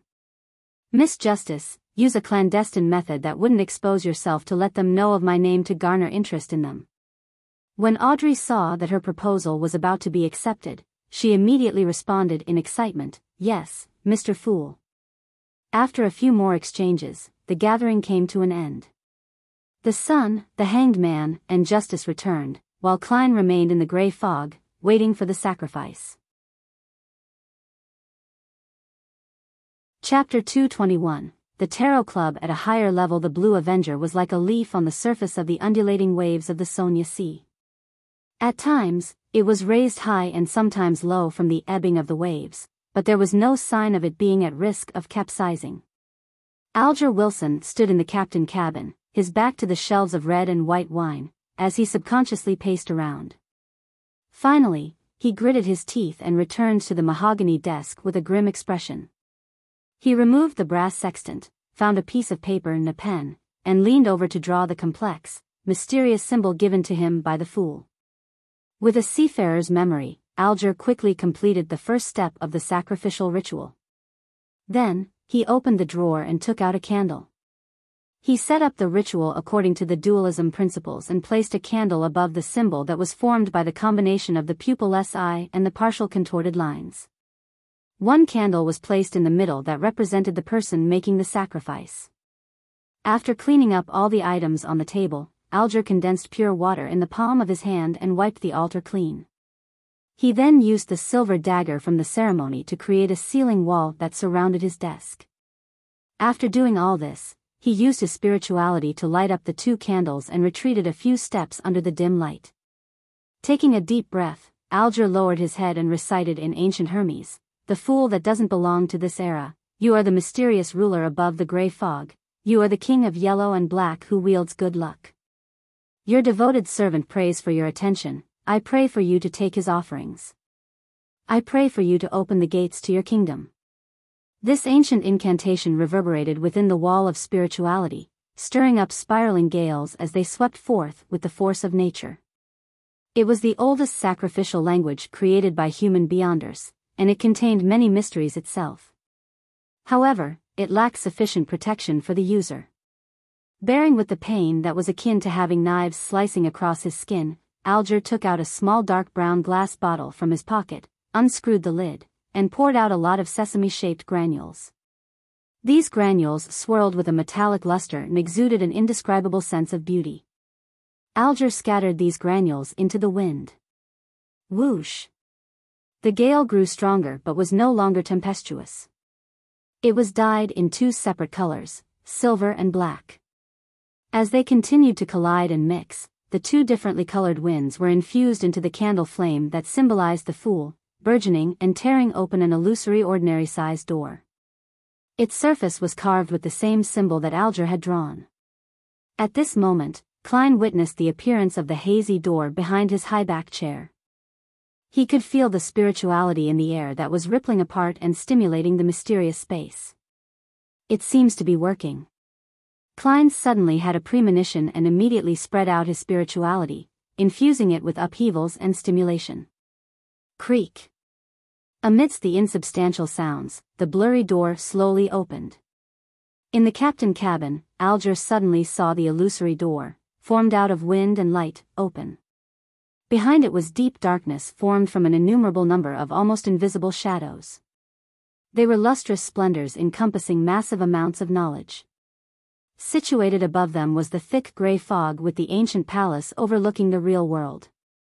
Such a scene caused Alger to involuntarily tremble. It was a deep fear, an indescribable excitement. He hurriedly picked up the rainbow salamander's pituitary gland that he had long prepared. He held it with both hands, and, with his head bowed, he raised the palm-sized object which was constantly changing in color and had a soft feel to the ridges to the illusory door. Alger's hands grew lighter under the sudden appearance and instant disappearance of a suction force. He lost the slight tingling sensation that the rainbow salamander's pituitary gland gave him. He didn't dare raise his head until he heard the deep voice of the fool echoing in his ears. "You did well." "It's my honor," Alger answered without any hesitation. He looked ahead again, only to see that the illusory door had disappeared. The gale had stopped, and the candle flames had returned to their original state. After the candles were extinguished according to the normal procedures, Alger sat down with a complicated expression and said to himself silently, "In the beginning, only people could be pulled into the world above the gray fog. After a while, responses could be made by listening to prayers. Now, sacrifices and bestowment can be performed. Mr. Fool is freeing himself from his predicament one step at a time, and bit by bit, will he enter the real world?" This guess or conclusion frightened and worried Alger, but he also felt a bit of delight. "At least I'm a member of the Tarot Club, one of the earliest members." He sighed. In the majestic palace above the gray fog, Klein was playing with the pituitary gland of the rainbow salamander. Various colors were reflected on his face as they constantly changed colors. A slight tingling sensation came from his palm, and a strong sense of accomplishment filled his heart, causing him to reveal a genuine smile. In the future, the Tarot Club will become even more miraculous. After reflecting over the situation, Klein extended his spirituality and sent his will to the Crimson Star representing Miss Justice. After returning to her bedroom, Audrey was no longer able to sit quietly on the edge of the bed. She would restlessly flip through the books by her bed and from time to time, scrutinize herself in the mirror with an unfocused gaze. She was looking forward to the completion of the Hanged Man's sacrificial ritual, but she was also afraid that the result would be a failure. Emperor Roselle had said that one must remain calm and collected when important matters arise. Audrey, come on, take a deep breath. Or perhaps I should go tease the dog. However, Susie can talk and think, so she's an entity with her own dignity. I can't just casually tease her. Audrey's mind wandered, her hand unconsciously wringing an ornate doll dressed in splendid clothing. After an unknown period of time, a thick gray fog suddenly appeared before her eyes, and in the depths of the fog, there was a lofty chair. Sitting there, the fool said with a smile, Miss Justice, the attempt was successful. Have you prepared the materials that contain spirituality? That's great. As expected of Mr. Fool. Audrey forgot the Hanged Man's role in this matter. She held back her excitement and said, yes, I always have such materials with me. Audrey had been the same even before she joined the Tarot Club, but back then, she didn't know which materials could be considered to contain spirituality. She had merely moved them from the family treasury in accordance with the various essential oil formulas she had gathered. Klein nodded slightly and said, when do you plan on holding the ritual? This is based on the premise that there are no Beyonders around you. Does a Beyonder dog count? Audrey looked at the tightly shut door, feeling a small tug at her conscience. I can do it now. Klein tersely acknowledged. The ritual's process is the same as I described previously. All you need to do is change the prayer to, your devoted servant prays for your attention, I pray for you to open the gates to your kingdom. I pray for you to give me strength. In addition to this, use the dualism method.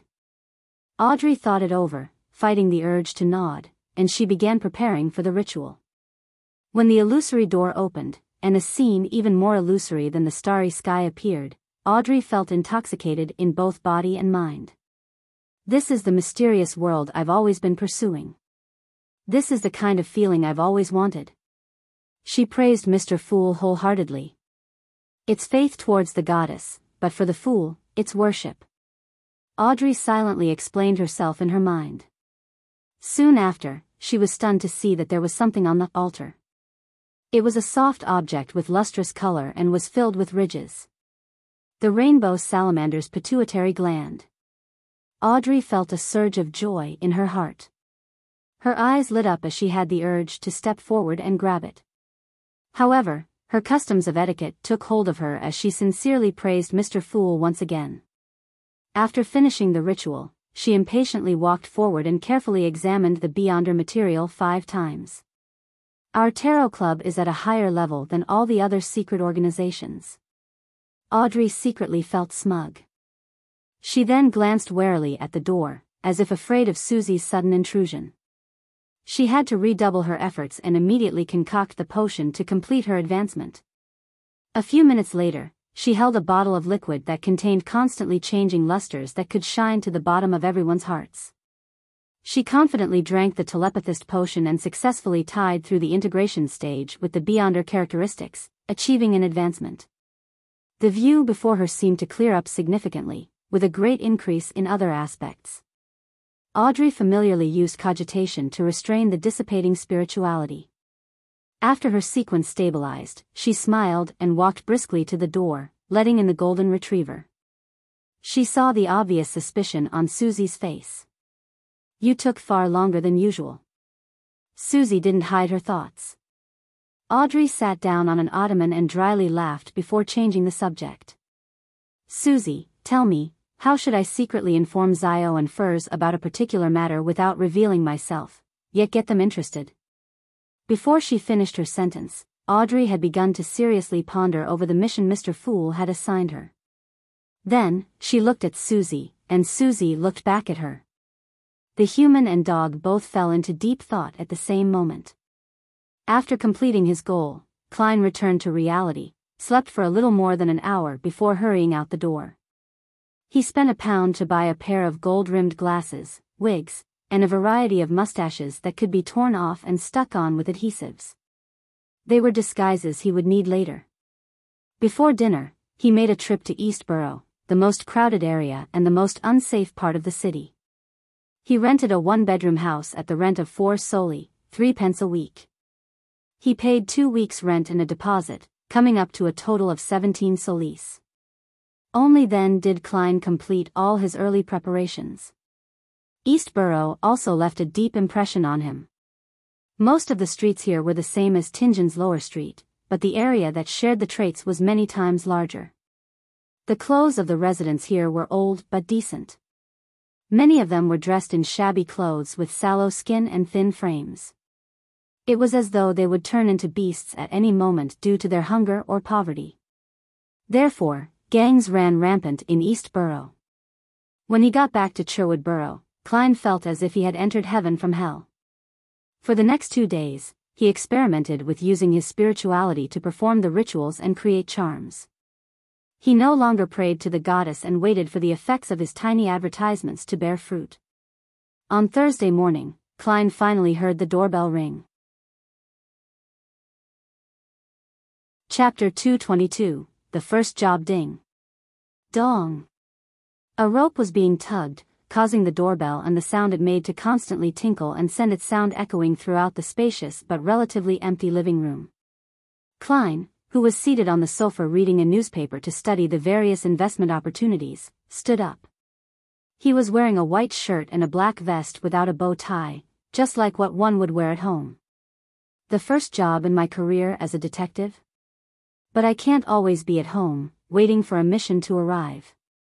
Yes. I need to hang a notice on the door, along with a fountain pen, so that clients can write down the time of their next visit and allow me to prepare in advance. However, for a new detective in this profession, without any fame, doing so would basically be the same as not having it next time. Sigh, I can only go through the trouble of performing a divination in the morning to see if I would receive any jobs for the day. And if so, what time so as to make plans. Of course, it's also possible that I would miss out on missions from powerful beyonders. Well, so be it, it might be a good thing after all. He walked to the door, and without looking through the peephole, the image of the visitors outside appeared in his mind. One of them was an old lady in a black plush hat. Her back was slightly hunched, and her face was deeply wrinkled. Her skin was shriveled and sallow, but her dark dress was very formal and neat.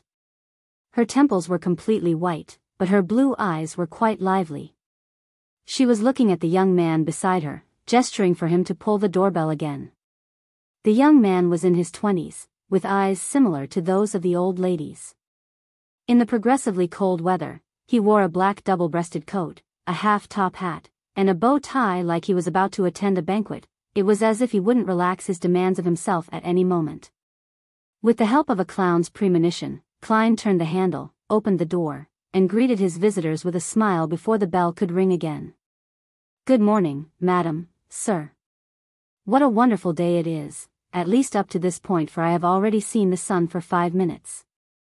He spoke of the weather in a slightly exaggerated manner, small talk that had been popular in Backlund for more than a century.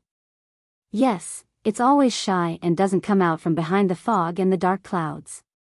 The old lady nodded in agreement. By her side, the lad asked, "Are you Detective Sherlock Moriarty?"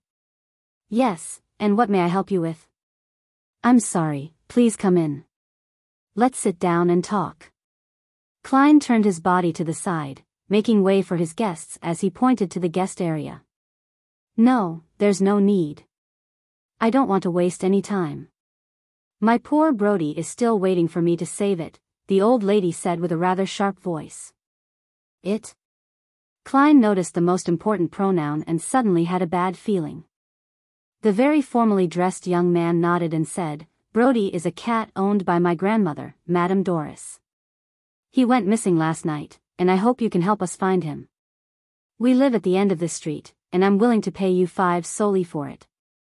Of course, if you can prove that you've spent more time and effort than that, I'll make it up to you." "Find a cat?" The reason why you're entrusting me with this job is simply because of the convenience stemming from how we live on the same street. Klein felt that this wasn't the detective career that he had imagined. It makes me look like a clown. Well, I can't turn down my first business deal. This is a seer's point of view. He pondered for a few seconds and asked, "Can you describe it in detail?" Granny Doris spoke out before the young man could open his mouth. Brody is a lovely, lively black cat. It's very healthy, has beautiful green eyes, and loves to eat cooked chicken breast. Goddess, last night, he ran off just like that. No, it must have gotten lost. I've placed lots of chicken breast in its bowl, but it refuses to return to take a look. Klein's lips curved up and said, "I'm very satisfied with your description, Mrs. Doris. I accept this request. All right, let's go to your home now. I need to search for clues and find traces.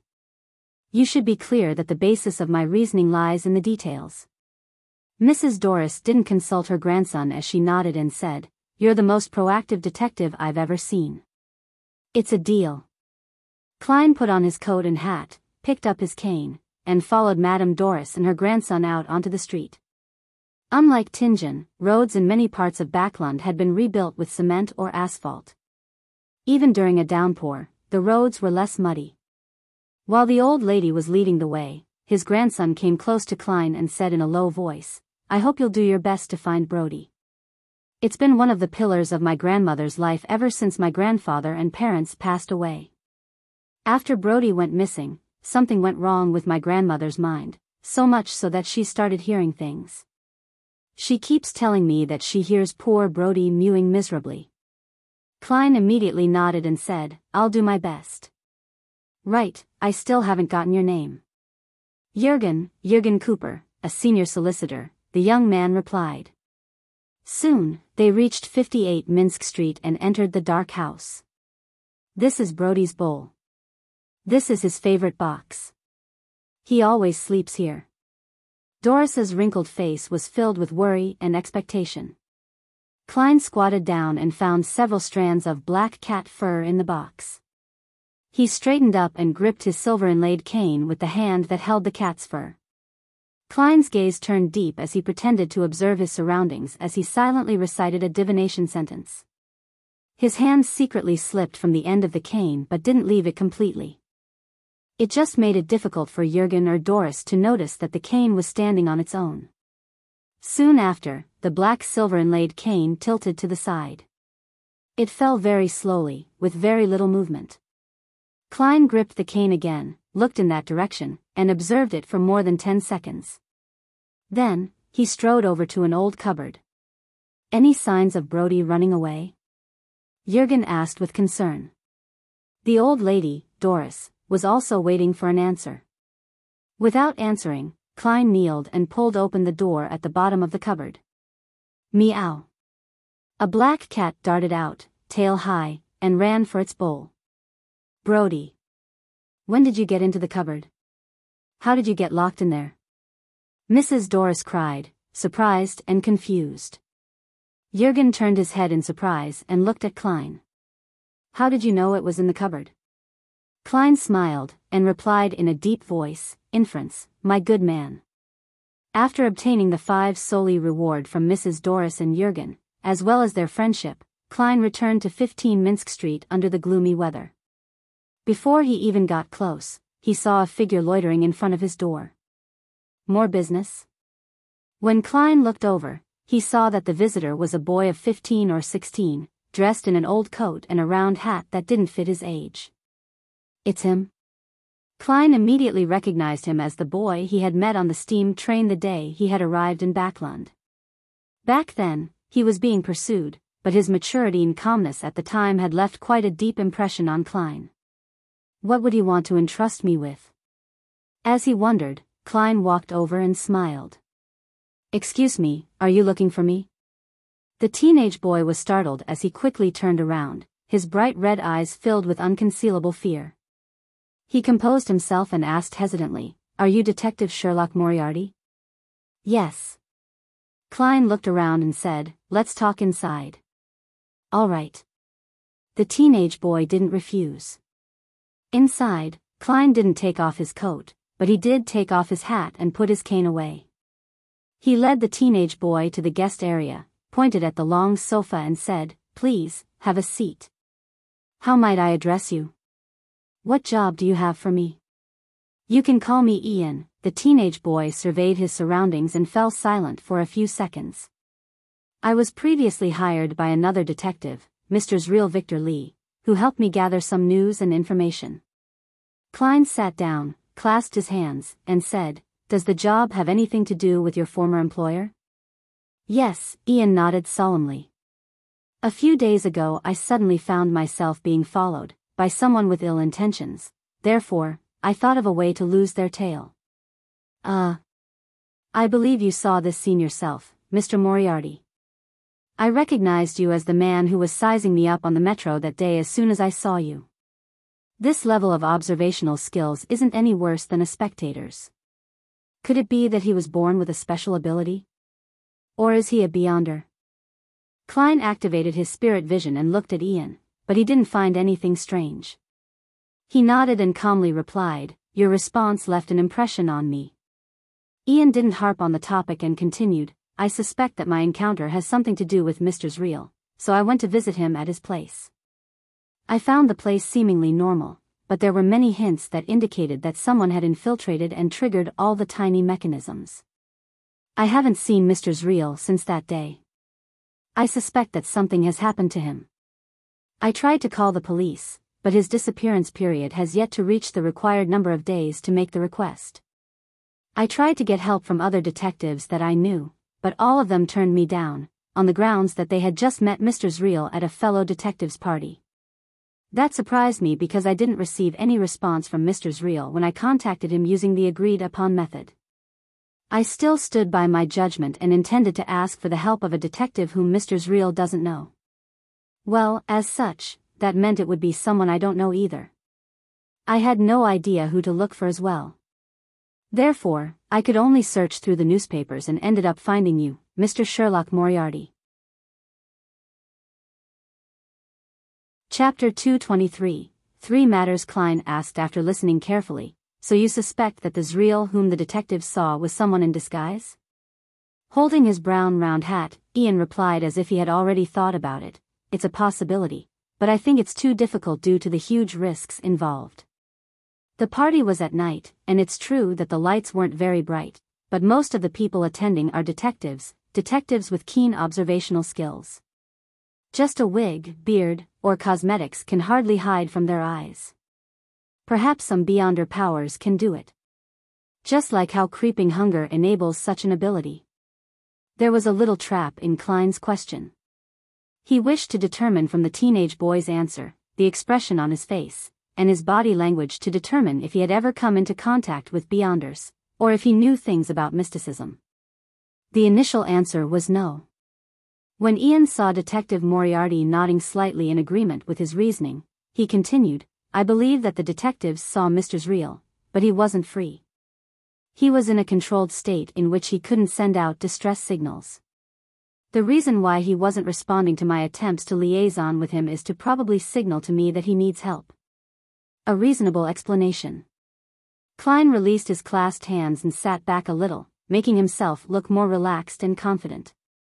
Ian fell silent for about 10 seconds before he said seriously, "I'd like to entrust you with the task of investigating Mr. Real and determine his current condition. All I need is confirmation."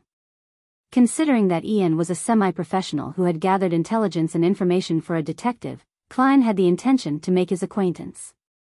He smiled and said, "Then how much are you going to pay? You should be well aware that this may be very dangerous." Ian looked down at the pocket of his old coat and said after some deliberation, "There are 2 ways. The first, I can directly give you a payment that's enough to satisfy you. Afterward, regardless of whether the mission is simple or difficult, that will be all unless you suffer a relatively serious injury. Secondly, I could pay you £5 in advance, and when you finish the job, you can add on to the bill depending on the difficulty of the matter. But it's easy to cause a dispute, even if there's a contract." Klein pretended to be in thought and after almost 30 seconds, he said in a low voice, why don't we do it this way? You can pay me £5 in advance and help me with 3 things after the mission is completed. Don't worry, they won't be anything difficult. They will be within your capabilities, and it won't make you feel too uncomfortable. This can be agreed upon in the contract. Ian knitted his brows before standing up. He leaned forward and stretched out his right hand. All right. Klein shook hands with him, pulled out a standard contract that he had prepared, picked up a round fountain pen, added all the details he had discussed, and stamped it with his fingerprint. After signing the contract, he gave the teenage boy, Ian, a stack of white paper and watched him write detectives' reels relevant information. After a while, he browsed through the information and casually asked, "How can I contact you if there's an emergency, or if I've confirmed Reel's condition?" Ian pursed his lips and remained silent for quite a while. Only when Klein looked over did he reply in a somewhat stiff manner, "You don't need to contact me. I will appear at the right time." Without another word, he took out a thick stack of cash from the pocket of his old coat. They seemed to be stacked up in a very neat order, from high face value to low face value. Ian pulled out 3 £1 notes from the bottom, counted 6 5-soldi notes, and finally 10 1-soldi notes. When Klein saw that Ian had neatly arranged the notes, with even the portraits of the former kings facing up without a single mistake, Klein suddenly felt a bit frustrated. This is some late-stage obsessive-compulsive disorder. He silently exhaled and received the payment from Ian. According to his visual estimate, Ian had less than £3 left. He probably had all his savings with him. If I had asked for more, would he bail on me without paying? He doesn't look like the kind of person to do so, but one shouldn't judge a book by its cover. Klein folded the bills at random and stuffed them into his pocket, ignoring the untidiness. As such, he succeeded in seeing Ian's slightly twisted expression. "I'll try to complete the investigation as soon as possible." Klein stood up and held out his hand as a gesture of bidding him farewell. "Thank you for your help." Ian thanked him sincerely because the counteroffer was obviously a discount. Watching the boy who was more mature than his age leave, Klein stroked his chin and silently said to himself, "This matter goes deeper than it seems." Ian didn't mention anything about Zreel's recent investigations or what information he had been instructed to gather. "Forget it. I'll handle as much as the money is worth. All I need to do is confirm Zreel's current condition." He turned around and walked back into the living room. While doing so, he fished a quarter-pence out of his trouser pocket. Ping! As the copper coin tumbled in the air, Klein's eyes turned dark as he muttered if there were any Beyonder elements in the case he was handling. Then, he opened his right hand and tried to catch the copper penny. Clang! The coin slipped from his fingertips and fell to the ground, rolling away. This result meant that the divination had failed. From the looks of it, Ian has withheld more things than I thought. The information is so lacking that I can't even obtain a vague divination result. He pursed his lips, took a few steps forward, and bent down to pick up the coin. That night, in the wee hours of the morning, at 138 Rose Street, Backlund Bridge, Klein had changed into a cheap light blue workman's outfit. His mouth, chin, and cheeks were covered with a black beard that, at first glance, made him look rough and savage. He wore a dark-colored cap and pressed it so low that it nearly covered his eyes. Such caps originated from the Intis Republic hunters. There were certain differences from the traditional deer-hunting caps the Lone Kingdom hunters wore. However, such caps had become popular among the lower-class populace of Backlund.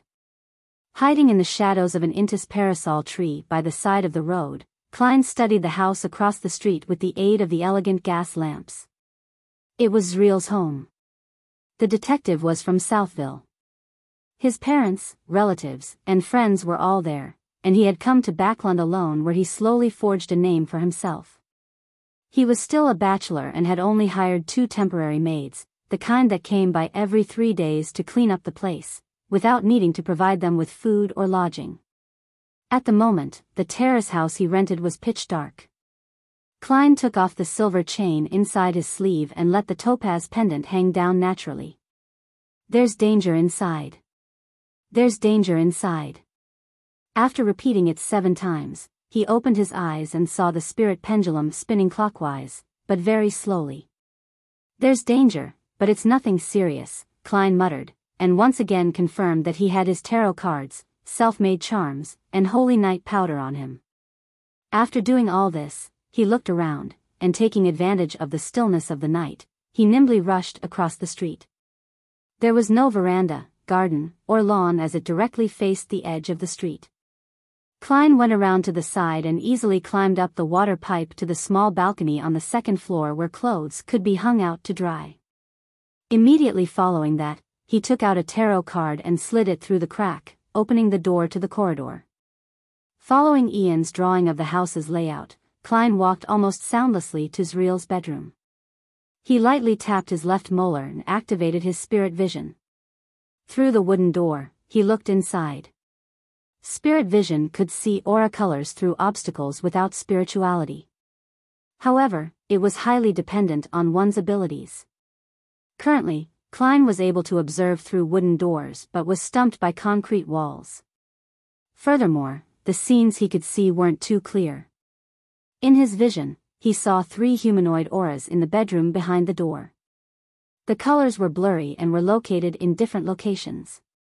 There are 3 people lying in ambush. Is it to capture Ian, or someone else? The bedroom isn't that big. Klein stood in the darkness, calmly considering the results of his observations. At that moment, he suddenly retreated towards the balcony while keeping his footsteps very light. Back at the balcony, Klein took a thin silver slice from his pocket. This was a slumber charm that he had created in an attempt during the afternoon. He didn't pray to the Evernight goddess, but to himself instead.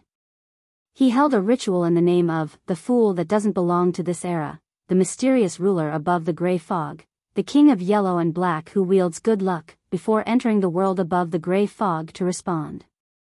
Since this method was difficult to mobilize the power of the mysterious space above the gray fog, Klein could only use his own spirituality to respond. The charms that he made in the end were worse than normal, but better than the ones he made in his own name. After surveying his surroundings again, Klein covered his mouth and whispered a word in ancient Hermes. Crimson. Feeling the chill of the charm, he moved quickly but silently to the door of Zriel's bedroom again. As he held the handle, he injected spirituality into the thin silver slice. Creak. Klein carefully twisted the handle and opened a tiny crack in the door. Immediately after that, he threw the slumber charm inside. Pulling back his arm, Klein closed the door again and began counting. 3, 2, 1. He abruptly pushed open the door and rolled on the ground. Not sensing any movement from the 3 people, Klein stood up and, using the crimson moonlight shining through the window, began observing the room. It was a normal furnished bedroom with a bed, a row of closets, a desk, a set of sofas, and a coat rack. On the other side of the bed, a man in a black coat was sleeping soundly. In addition to that, there was one person by the side of the sofa and another in front of the closet. All of them were asleep. After confirming the trio's condition, Klein walked over to the bed and bent down to find a few short, yellowish-brown hair. According to what Ian had written, Detective Zriel was a man with short, yellowish-brown hair. This should be right, Klein whispered. He grabbed the few strands of hair and sat down on the sofa. He slowly sat in the darkness tainted by the crimson light and planned on using dream divination to find Zriel. Leaning back against the back of the sofa, the corner of his mouth curled up as he made a self-deprecating comment, "Deduction, my good man, you're tuning in to the Biyao's Wuxia Chronicles YouTube channel. Don't forget to subscribe and join us on this journey to catch the most captivating stories."